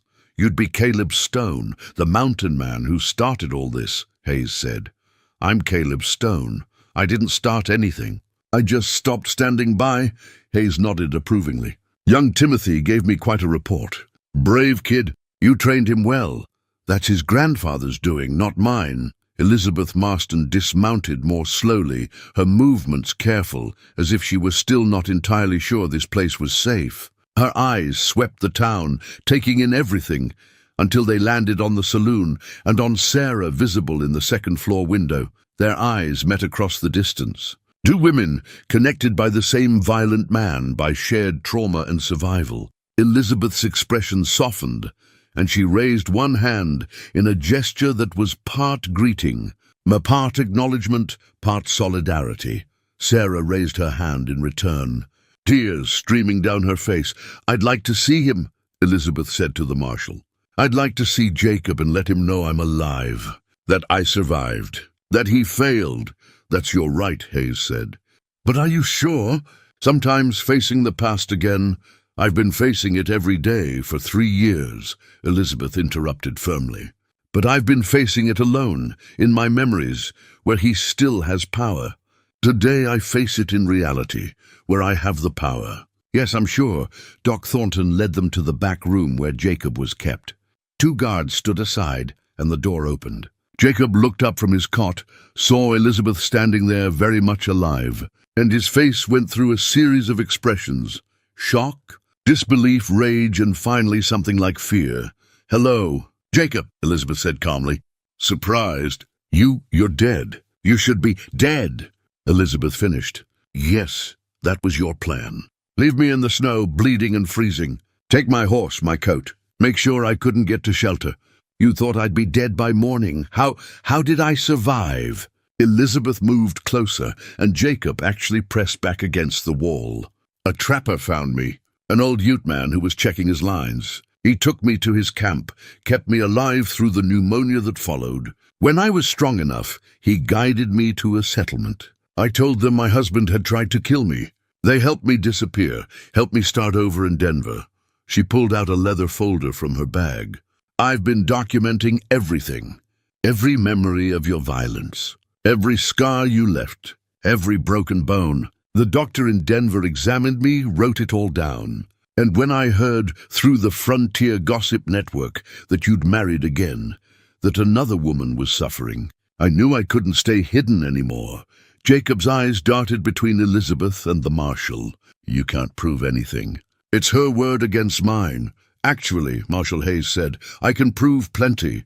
The wanted poster from Kansas. Your attack on this saloon. Your assault on Sarah Miller, documented by Doc Thornton. Tom Reed's testimony, yes, he's turning witness. And now Elizabeth's testimony, backed by medical evidence." He pulled out handcuffs. "Jacob Marston, you're under arrest for murder, attempted murder, assault, and a host of other charges. You'll be transported to Fort Collins for trial." Jacob's face twisted with rage. "Sarah, I want to see Sarah. She's my wife. She belongs to me." "No," Elizabeth said quietly. "She doesn't. She never did. Neither did I. We're human beings, not property. And it's time you learned that, though I suspect you'll learn it at the end of a rope." Elizabeth turned and walked out, her back straight, her head high. She'd faced her demon and found him diminished, pathetic, powerless. It was the closure she'd needed for 3 years. Upstairs, Sarah waited nervously as Martha guided Elizabeth to her room. When the 2 women finally stood face to face, there was a moment of silence, heavy with shared understanding. "I'm Elizabeth," she said. "You must be Sarah." "I am." I don't know what to say." "Thank you doesn't seem enough. Then don't say anything. Just know you're not alone. You were never alone. You just thought you were, because that's what men like Jacob want us to believe." Sarah touched her belly. "I'm going to have his child." "No," Elizabeth corrected gently. "You're going to have your child. Jacob contributed DNA, but that doesn't make him a father. You're the one carrying that baby, protecting it, fighting for it. That child is yours. I don't know how to move forward. How to build a life after this." Elizabeth smiled, and despite the scars, it transformed her face. "One day at a time. You find work. I'm a school teacher now. You find friends. I found a community of women in Denver who've survived similar things. You discover you're stronger than you knew. And eventually the nightmares fade. Not gone, but quieter. The scars remain, but they become proof that you survived, not reminders of what he did to you. Would you stay? For a while? I could use," Sarah's voice broke. "I could use someone who understands." "I'll stay until after the baby comes," Elizabeth promised. "I'll be here." "And afterward, if you want, there's a place for you in Denver. A community of women helping each other heal. A schoolhouse that needs an assistant. A future that doesn't include fear." Sarah sobbed with relief and hope, and Elizabeth held her while she cried. 2 women, different ages, connected by trauma, but building toward healing. Supporting each other in ways men like Jacob would never understand. Downstairs, Marshal Hayes was organizing Jacob's transport. But first, he wanted to understand everything that had happened. He sat with Caleb, Doc, Martha, and the others, taking statements, making notes, piecing together the full story. "You did a remarkable thing here," Hayes told them. "Most towns would have looked away. Most people would have told themselves it wasn't their business.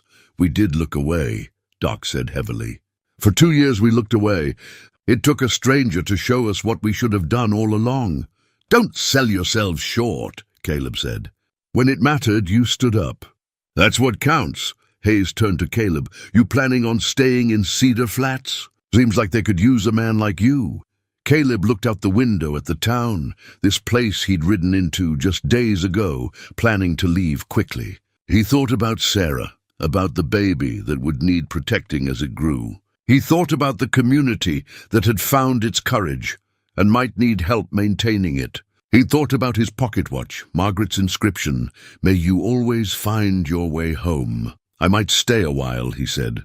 See how things play out. These mountains aren't going anywhere. That evening, as the sun set over Cedar Flats, the town gathered to witness Jacob's departure. Marshal Hayes had him shackled in a wagon, guarded by armed deputies. Jacob looked diminished now, no longer the terrifying figure who'd controlled through fear. Just a broken man facing justice. As the wagon rolled past, Sarah stood on the saloon balcony with Elizabeth beside her. They watched in silence as Jacob Marston left Cedar Flats for the last time, heading toward a trial and almost certain execution. Is it wrong that I feel nothing? Sarah asked quietly. No satisfaction, no relief. Just emptiness where the fear used to be. That's not emptiness, Elizabeth said. That's space. Space where you'll build something new. Something good. Something yours. Sarah touched her belly, felt the baby kick strong and healthy. Something ours, she corrected and smiled. Caleb watched from below, his hand in his pocket, fingers touching the pocket watch. The dent in its face had caught a bullet fragment during the battle, literally saving his life. He saw it as a sign. Margaret was still with him somehow, still guiding him home, and maybe home was right here, in this scarred but healing town, among these imperfect but courageous people, protecting a woman and child who needed him. Maybe this was where he was meant to be all along. The week following Jacob's departure was the strangest of Caleb's life. For 15 years, he'd lived in solitude, where days blended together, unmarked and unmourned. Now each day had weight and meaning, filled with purpose and people who depended on him. Sarah's pregnancy entered its final stages. Doc Thornton checked her daily, growing increasingly concerned about the breech position. The baby was strong and active, but positioned wrong for a safe delivery. In a city with modern hospitals, it would be manageable. In a frontier town with limited medical equipment, it was dangerous. I may need to turn the baby, Doc told Caleb and Elizabeth privately. External cephalic version, it's called. Manipulate the baby through the mother's abdomen to get it into the correct position. It's risky, can cause premature labor, distress the baby. But attempting delivery with a breech presentation is riskier still. What are Sarah's chances? Elizabeth asked bluntly. With the delivery, I mean. Doc was quiet for a moment. If everything goes perfectly? Good. If there are complications, bleeding, the baby getting stuck, distress, he didn't finish the sentence. He didn't need to. Caleb felt the old helplessness creeping back, the same feeling he'd had watching Margaret and Emma slip away. What can we do to improve the odds? Prepare. Make sure we have everything we might need. Hot water, clean linens, instruments sterilized. And pray that when the time comes, luck is on our side. Elizabeth spent her days with Sarah, the two women forming a bond deeper than friendship. They were sisters in survival, connected by shared trauma, but more importantly by shared strength. Elizabeth told stories of her new life in Denver, of the teaching work she loved, of the women's community that had given her purpose. There's a woman named Clara who survived worse than both of us combined, Elizabeth said one afternoon as they sat sewing baby clothes. Her husband burned down their house with her inside. She escaped through a window, but the fire left scars all over her arms and back. When I first met her, I thought she'd be broken. But she's the strongest person I know. She runs a boarding house now, helps other women escaping bad situations. She taught me that survival is just the beginning. What you do after, that's what defines you. Sarah folded the tiny shirt she'd finished, added it to the growing pile. I want my baby to know strong women, to grow up understanding that you fight for what's right even when it's hard. Then that baby's lucky to have you as a mother. Martha watched the two women with satisfaction. Her saloon had become something of a headquarters for the town's transformation. Women gathered there to plan improvements, a proper school, a community fund to help families in crisis, a formal system for reporting and addressing violence. The shame that had kept Cedar Flats silent was being replaced by determination to be better. Caleb spent his time making preparations of a different kind. His military training, dormant for so many years, reasserted itself. He inventoried medical supplies, identified potential complications, made contingency plans. It felt strange to be planning for childbirth with the same tactical mindset he'd once used for combat operations. But the stakes were just as high. One evening he sat with Doc Thornton. "Going over everything one more time. You can't control everything," Doc said gently. "Childbirth is unpredictable. We can prepare, but ultimately it's in God's hands." "I don't trust God's hands," Caleb said bluntly. "He took my wife and daughter. I trust preparation. I trust having options when things go wrong. And if all the preparation isn't enough?" Caleb was quiet for a long moment, his hand unconsciously moving to his pocket where the watch rested. "Then at least I'll know I did everything possible. I won't have to live with the regret of not trying." Doc studied him with kind eyes. "You're still trying to save Margaret and Emma, aren't you?" "Through Sarah and her baby, maybe," Caleb admitted. "Or maybe I'm just trying to prove that sometimes the good guys win. That not every story has to end in loss. Life's more complicated than good guys and bad guys. Not this time. This time it's simple. There's a woman who deserves to live, a baby that deserves to be born healthy, and I'm going to make sure both those things happen." 3 days before Sarah's due date, Timothy returned from Fort Collins with news from the marshal. Jacob's trial had been swift. With Elizabeth's testimony, the wanted poster, Tom Reed's statement, and Doc's medical evidence, the verdict was never in doubt. Jacob Marston was sentenced to hang for murder and attempted murder. The execution was scheduled for 2 weeks hence. "Marshal Hayes sent this for you," Timothy said, handing Caleb a letter. "Said you'd want to know." Caleb read it privately. Hayes wrote about the trial, about Jacob's complete lack of remorse, about Elizabeth's powerful testimony. But the last paragraph was personal. "You did more than save 2 lives, Mr. Stone. You reminded a whole town what it means to stand up for what's right. That's a rare thing. I've been marshalling for 20 years, and I've seen too many places where people turn away, where violence goes unchecked because everyone's too scared or too comfortable to act. Cedar Flats will never be that kind of town again, and that's your doing. Be proud of that." Caleb folded the letter and added it to his journal, among the pressed wildflowers and sketches of mountain trails. His life was being documented in new ways now, not just solitude and survival, but connection and purpose. That night, Sarah's water broke. It was 3 in the morning, and Sarah woke to dampness and the beginning of contractions. Elizabeth, sleeping in a chair beside the bed, was immediately alert. "It's time," Sarah said, her voice tight with pain and fear. "It's time," Elizabeth confirmed, and went to wake Martha. Within 15 minutes, Doc Thornton was there, Caleb close behind. The room that had been Sarah's sanctuary for weeks was transformed into a delivery room. Hot water, clean linen, sterilized instruments. Everything they'd prepared. Doc examined Sarah quickly. 4 centimeters dilated, early labor. Could be hours yet. The baby's still breech, so I need to try turning it now, before labor progresses too far. Will it hurt? Sarah asked, though she already knew the answer. Yes. I'm sorry, but yes. Elizabeth, I need you to hold Sarah's hand. Talk to her, keep her focused on you. Caleb, Martha, I need you to help position her and be ready if I need assistance.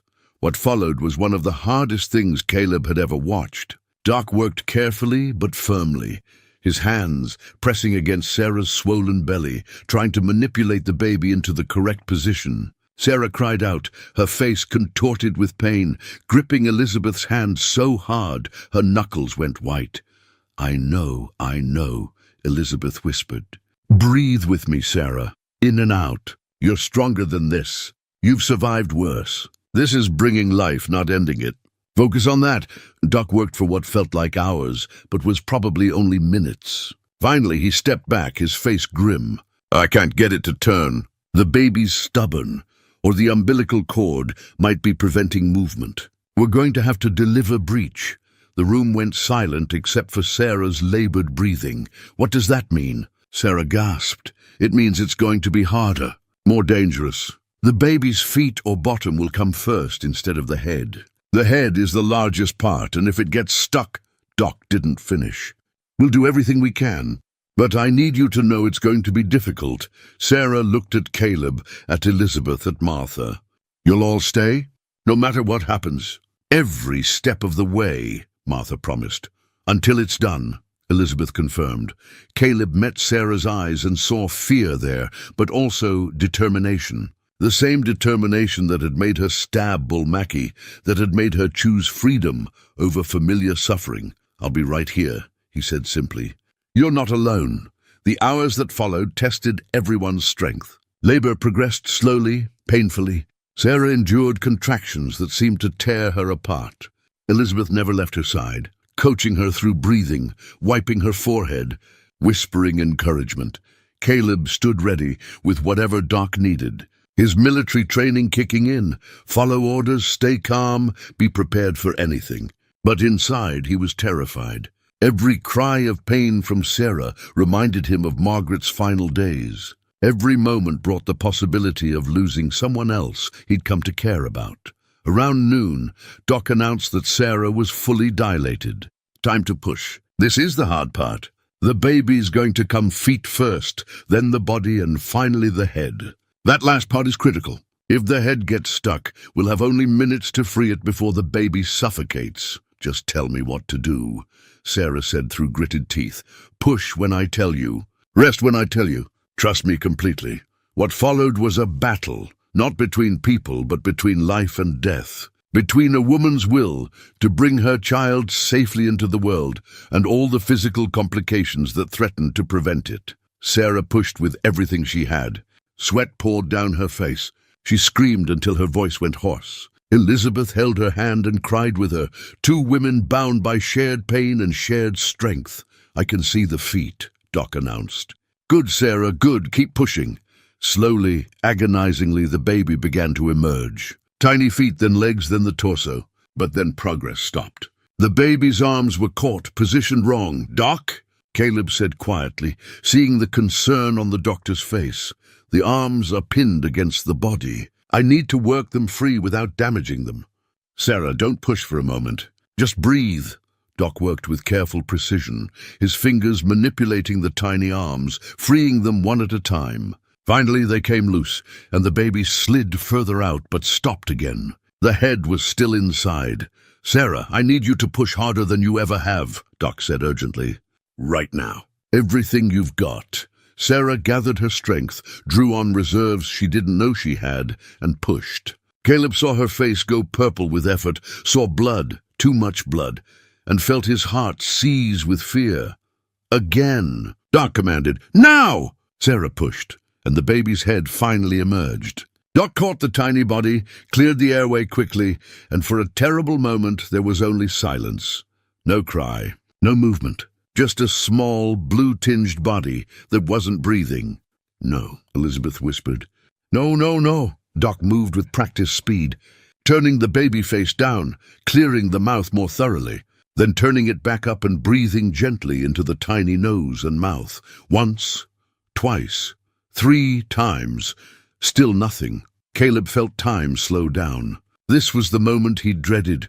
The moment when all the preparation wasn't enough, when death claimed another innocent despite everyone's best efforts. He thought of Margaret. He thought of Emma. He thought of 15 years of guilt and grief. And he thought of Sarah, who'd endured so much, fought so hard, only to lose her child at the last possible moment. Doc breathed into the baby's mouth again, pressed gently on the tiny chest, breathed again, and the baby coughed, sputtered, and then released a thin, reedy cry that was the most beautiful sound any of them had ever heard. The blue tinge faded to pink. The cry grew stronger. Doc wrapped the baby quickly, keeping it warm, and handed the crying infant to Sarah. You have a daughter, Doc said, his voice thick with emotion. A healthy baby girl. Sarah took her daughter with trembling hands, looked down at the tiny face, and burst into tears. Elizabeth cried too, overcome with relief and joy. Martha wiped her eyes discreetly. Even Doc had to pause to compose himself. Caleb stood back, watching this moment of pure life, and felt something break open in his chest. 15 years of grief, of guilt, of believing that the world was only loss and pain. It all cracked apart, and through the cracks came light. He reached into his pocket and touched his watch. The dented, stopped watch that had literally saved his life days ago. And he wound it carefully, deliberately, setting it to the correct time for the first time in 15 years. It was time to stop living in the past. Time to embrace the present with all its pain and joy and possibility. Sarah looked up from her daughter and met Caleb's eyes. "Thank you," she whispered, "for everything, for giving us this chance." "You gave yourselves the chance," Caleb replied. "I just helped clear the way." The baby, unnamed yet but already loved beyond measure, nursed at her mother's breast. She'd been born into a world that was still hard, still dangerous, still full of pain. But she'd also been born into a world where people stood up for each other, where courage could be found even in the most ordinary hearts, where one man's choice to not walk away could change everything. Outside, the sun was setting over Cedar Flats. Tomorrow would bring new challenges, new struggles. But tonight, there was only this, a woman and her newborn daughter surrounded by people who loved them, safe and alive and home. Caleb burst through the shattered door just as Jacob reached the back room. The big man with the axe turned to meet him, swinging the weapon in a deadly arc. Caleb ducked under it, feeling the blade whistle past his head, and drove his shoulder into the man's midsection. They crashed into the wall together. The big man was stronger, but Caleb was faster and more experienced. He drove his knee up into the man's groin, then his elbow into the man's throat. The axe clattered to the floor, but Jacob was through the doorway now, moving toward where he could hear his daughter crying. Sarah stood in front of the root cellar door, her hands empty but her stance defiant. "She's mine," Jacob snarled. "My daughter. You can't keep her from me." "She's not yours," Sarah said, her voice steady despite her terror. "She's mine. I carried her. I brought her into this world. I'll die before I let you touch her." Jacob raised his gun, pointing it at Sarah's chest. "Then die." But before he could pull the trigger, Elizabeth appeared from the shadows beside the root cellar door. She'd been waiting, baby Margaret carefully hidden below. In her hands was Sarah's partially finished baby blanket, the one Jacob had thrown in the dirt weeks ago, now cleaned and completed by loving hands. "Jacob," Elizabeth said quietly, drawing his attention. "Remember me?" Jacob's head whipped toward her, his eyes going wide with shock and something like fear. You're dead. I killed you." "You tried," Elizabeth said. She stepped forward, holding the blanket like a shield, and Jacob actually stepped back. "You left me to die in the snow, but I survived. I survived, and I built a life without you. A good life. A free life." She took another step forward, and Jacob retreated again. The gun in his hand wavered. "You know what I learned, Jacob? I learned that you're nothing. You're not powerful. You're not feared. You're just pathetic. A broken man who could only feel big by making others feel small. And even that didn't work. We're still here. We survived you. We're stronger because of what you put us through." "Shut up!" Jacob screamed and aimed the gun at Elizabeth, but Sarah had been moving while Elizabeth distracted him. She'd retrieved something from behind the door, a heavy iron poker used for the stove. As Jacob's finger tightened on the trigger, Sarah swung it with all her strength, catching him across the wounded knee. Jacob's scream was inhuman. He dropped the gun and collapsed, clutching his shattered leg. The poker had broken the barely healed kneecap completely. He rolled on the floor, writhing in agony. In the main room, Caleb had finished with the big man, left him unconscious and bleeding on the floor. He rushed into the back room to find Sarah standing over Jacob, the poker still in her hands, breathing hard. "Sarah," Caleb said gently, "it's done. You can put that down now." Sarah looked at the poker in her hands, at Jacob writhing on the floor, and the reality of what she'd done hit her. She dropped the weapon and stumbled backward right into Elizabeth's arms. "I hurt him," Sarah whispered. "I wanted to hurt him." "Good," Elizabeth said fiercely. "He deserved it. He deserved worse, and you defended yourself and your daughter. There's no shame in that." From the root cellar, baby Margaret was still crying. Sarah rushed to her, lifted her from where Elizabeth had hidden her in a basket of clean linens, and held her close. The baby quieted immediately, sensing her mother's presence. Outside, the sounds of fighting had stopped. The fire in the abandoned shack was being extinguished. Pete Dawson and the other attackers were captured or dead. The battle was over. Marshal Hayes arrived at dawn, having ridden through the night with 10 armed deputies after hearing that Jacob had escaped. He found Cedar Flats battle-scarred but victorious. Jacob Marston was in custody, his leg destroyed beyond repair. Pete Dawson and the surviving attacker were shackled. The big man with the axe was dead. He'd pulled a knife on Caleb during their fight. And Caleb had been forced to use his Bowie knife in self-defense. Doc Thornton was alive but weak, the bullet removed from his shoulder by Martha, who'd learned more than she'd realized watching him work. He'd survive, though his arm would never be quite the same the town had held. The people who'd found their courage hadn't surrendered it when tested again. And 2 women and a baby were safe, truly safe. For the first time since Jacob Marston had entered their lives, Marshal Hayes stood in Doc's office, looking at Jacob on the floor, still moaning from his shattered knee. "He'll hang this time," Hayes said grimly. "No chance of escape, no sympathetic juries. What he's done here, attempted murder of multiple people, killing during an escape, attacking a town, there's no question of the verdict." "When?" Elizabeth asked. "Week, maybe 2. We'll transport him to Denver for the trial. Bigger courthouse, better security, and you'll both be there to testify." He looked at Sarah and Elizabeth. "Both of you. 2 wives, 2 attempts at murder. The jury will hear everything." Jacob, through his pain, managed to spit out words. You turned her against me. Both of them. They were mine until you—" "They were never yours," Caleb interrupted quietly. He knelt down beside Jacob, his father's Bowie knife still in his hand. The blade cleaned, but the memory of violence still fresh. "People aren't property. Love isn't ownership. You never understood that, and now you'll die not understanding it." He stood and turned away, done with Jacob Marston forever. Sarah sat in the corner, nursing baby Margaret, who'd finally calmed down. Elizabeth sat beside her, one hand on her shoulder. 2 women who'd survived the same monster, who'd helped each other find strength, who'd built something better from the wreckage of their pain. "What will you do now?" Elizabeth asked Sarah quietly. "The offer still stands. Denver, the community, the work." Sarah looked down at her daughter, then around the room at the people who'd fought for them. Caleb standing by the window, Martha bandaging Doc's shoulder, Henry Porter and his sons clearing the debris.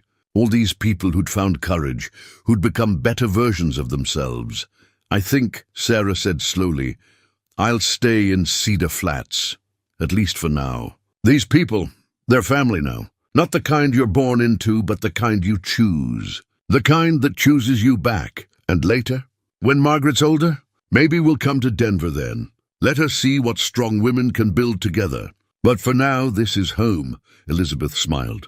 "Then I'll visit often, very often." That afternoon, as Jacob and his accomplices were loaded into a secure wagon for transport to Denver, the town gathered to watch, not with celebration.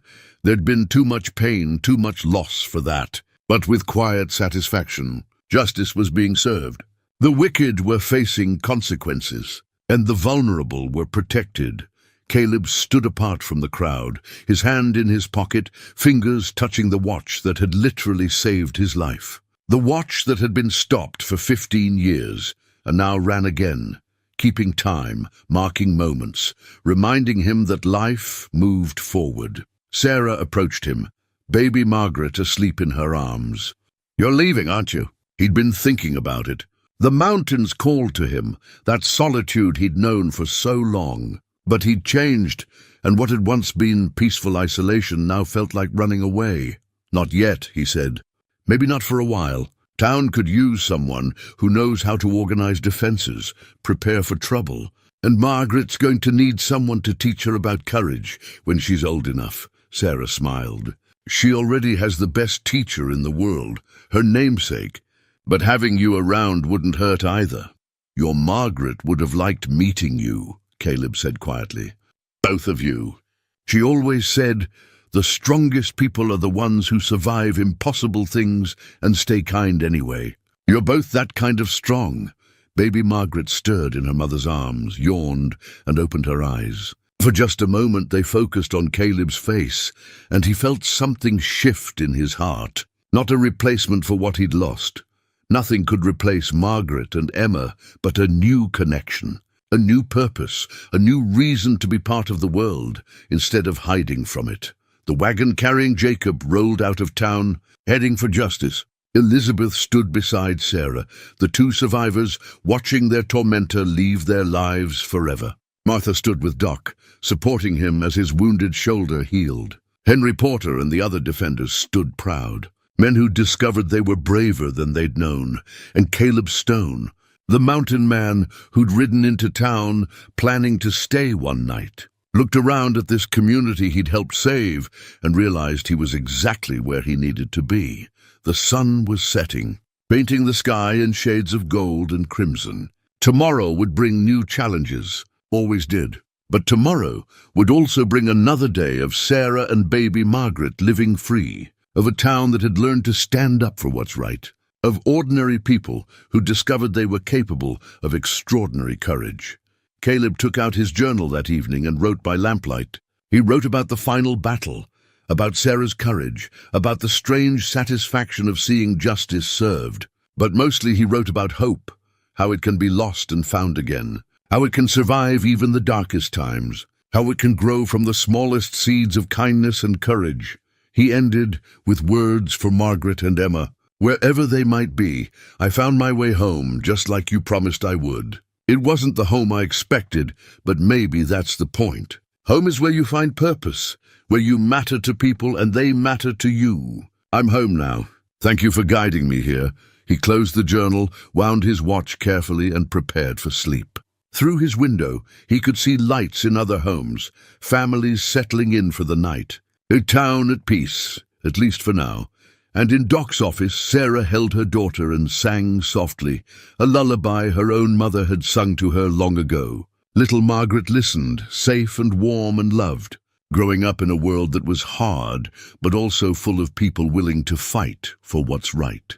The baby blanket Elizabeth had held during the confrontation lay beside them, clean and bright and finished, a symbol of hope that had survived being trampled, that had been restored by caring hands, that would wrap this child in love as she grew. Sometimes, Caleb thought as he drifted toward sleep, the world gives you second chances. And sometimes, if you're very lucky and very brave, you get to be part of someone else's second chance.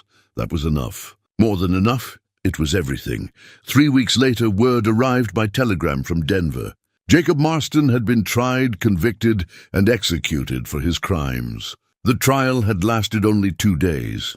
Elizabeth's testimony combined with Sarah's, along with the evidence of his attacks on Cedar Flats and the murders committed during his escape, left no room for doubt or mercy. Sarah received the news while sitting on the porch of Doc's office, baby Margaret sleeping peacefully in her arms. She felt no satisfaction, no sense of victory, just a quiet relief that it was truly over, that the fear could finally begin to fade. How do you feel? Martha asked, sitting beside her. Empty, Sarah admitted. I thought I'd feel something more, joy or relief or vindication. But I just feel tired, like I've been carrying something heavy for so long, and now that it's gone, I'm not sure what to do with my arms. That's normal, Martha said. You've been surviving for so long, it takes time to learn how to live again. Cedar Flats had changed in the weeks since the final battle. The town that had once turned away from suffering now actively worked to prevent it. They'd formed a community watch, not just for physical safety, but for checking on neighbors, supporting those in need, making sure no one suffered in silence again. A sign had been erected in the town square, carved by Lars the blacksmith with words chosen by the town council, Cedar Flats Community Watch. In this town, we look after our own. Speak up, stand up. We'll stand with you. It was a promise and a reminder, a declaration that they'd learned their lesson and wouldn't forget it. Doc Thornton's shoulder was healing slowly but surely. He couldn't use his right arm as well as before, but he was learning to compensate. More importantly, he'd regained something he'd thought lost forever: his self-respect. He'd stood up when it mattered, had taken a bullet protecting those under his care, and would carry that knowledge with more pride than pain. "You know what's funny?" he said to Caleb one afternoon. "I was a doctor for 20 years before you came to town. Saved a lot of lives. But I don't think I ever really healed anyone until I finally stood up to Jacob. Because healing isn't just about bodies. It's about souls too. This town's soul was sick, and somehow, standing together, we cured it."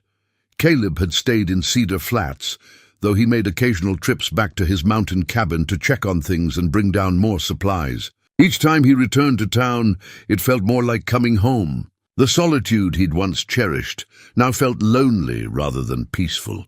He'd spent 15 years running from connection, and now he found himself craving it.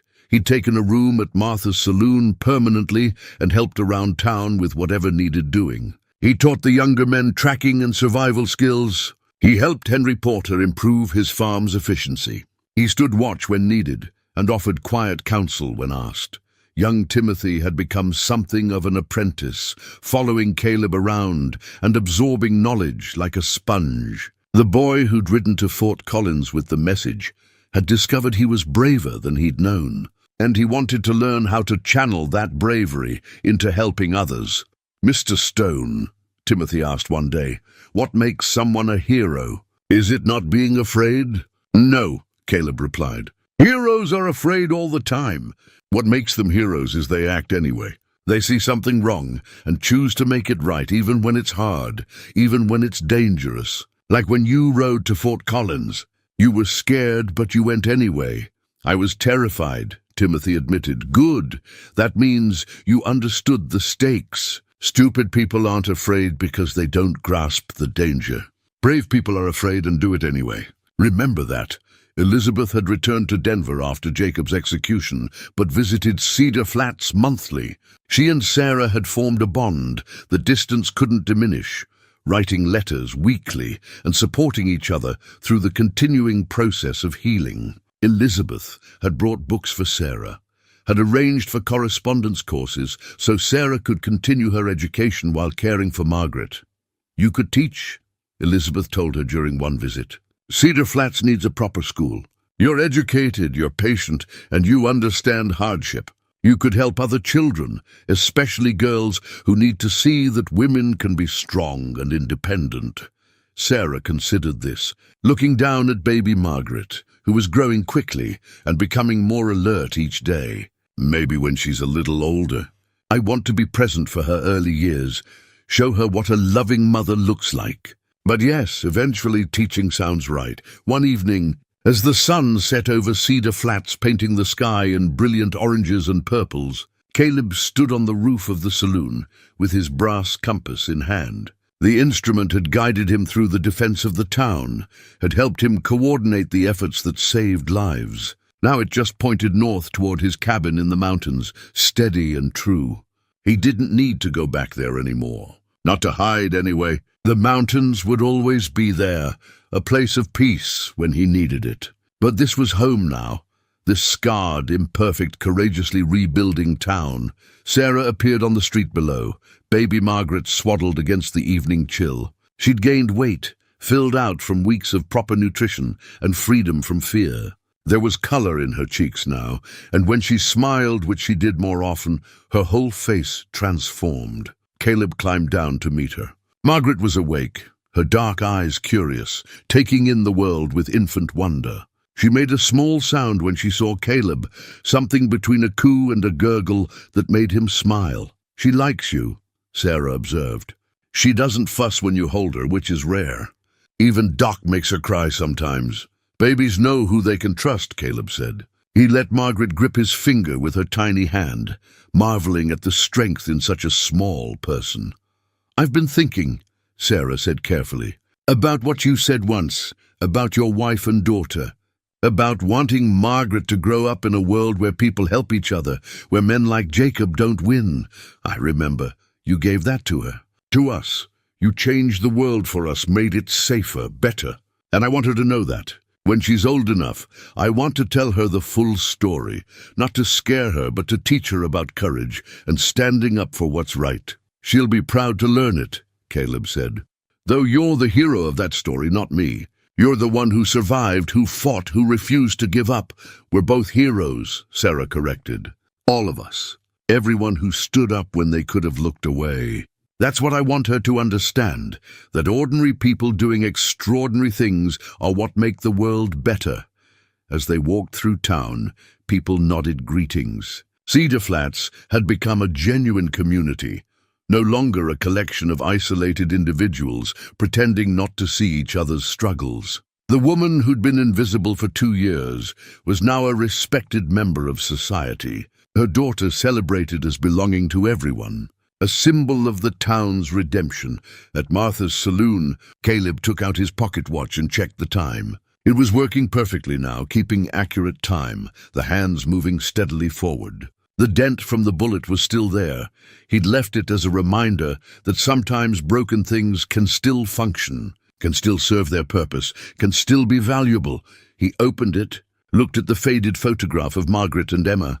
The pain of their loss was still there, would always be there. But it was accompanied now by something else.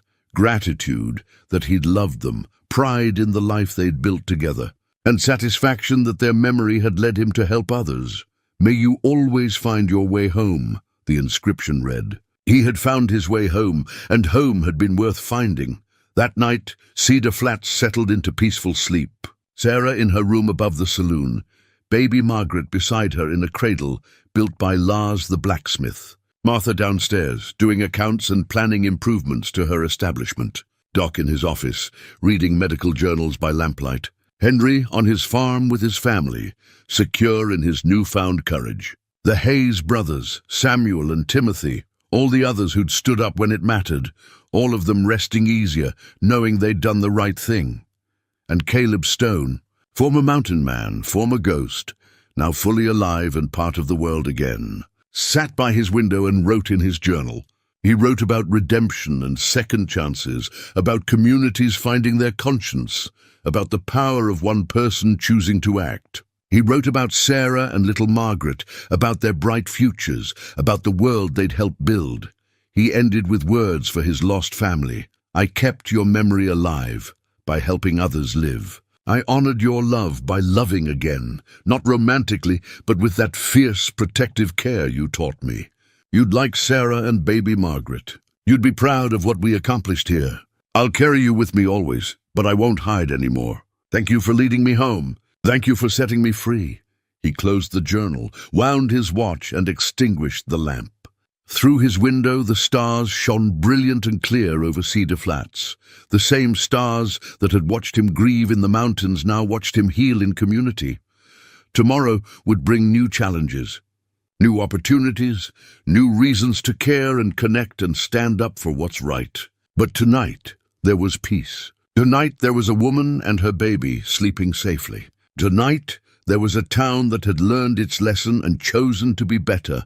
And tonight, there was a man who'd learned that sometimes the bravest thing you can do is care, when it would be easier not to. Act when it would be safer to walk away. And choose to be part of the messy, beautiful, difficult business of being human.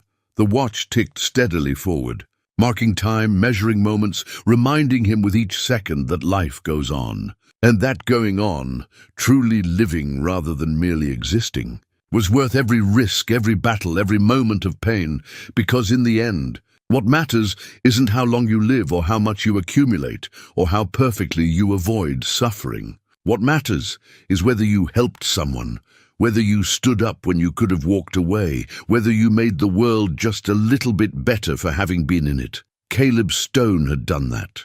A mountain man who'd ridden into town planning to stay one night, had stayed long enough to change everything, had given 2 lives a chance they wouldn't have had otherwise, had reminded an entire community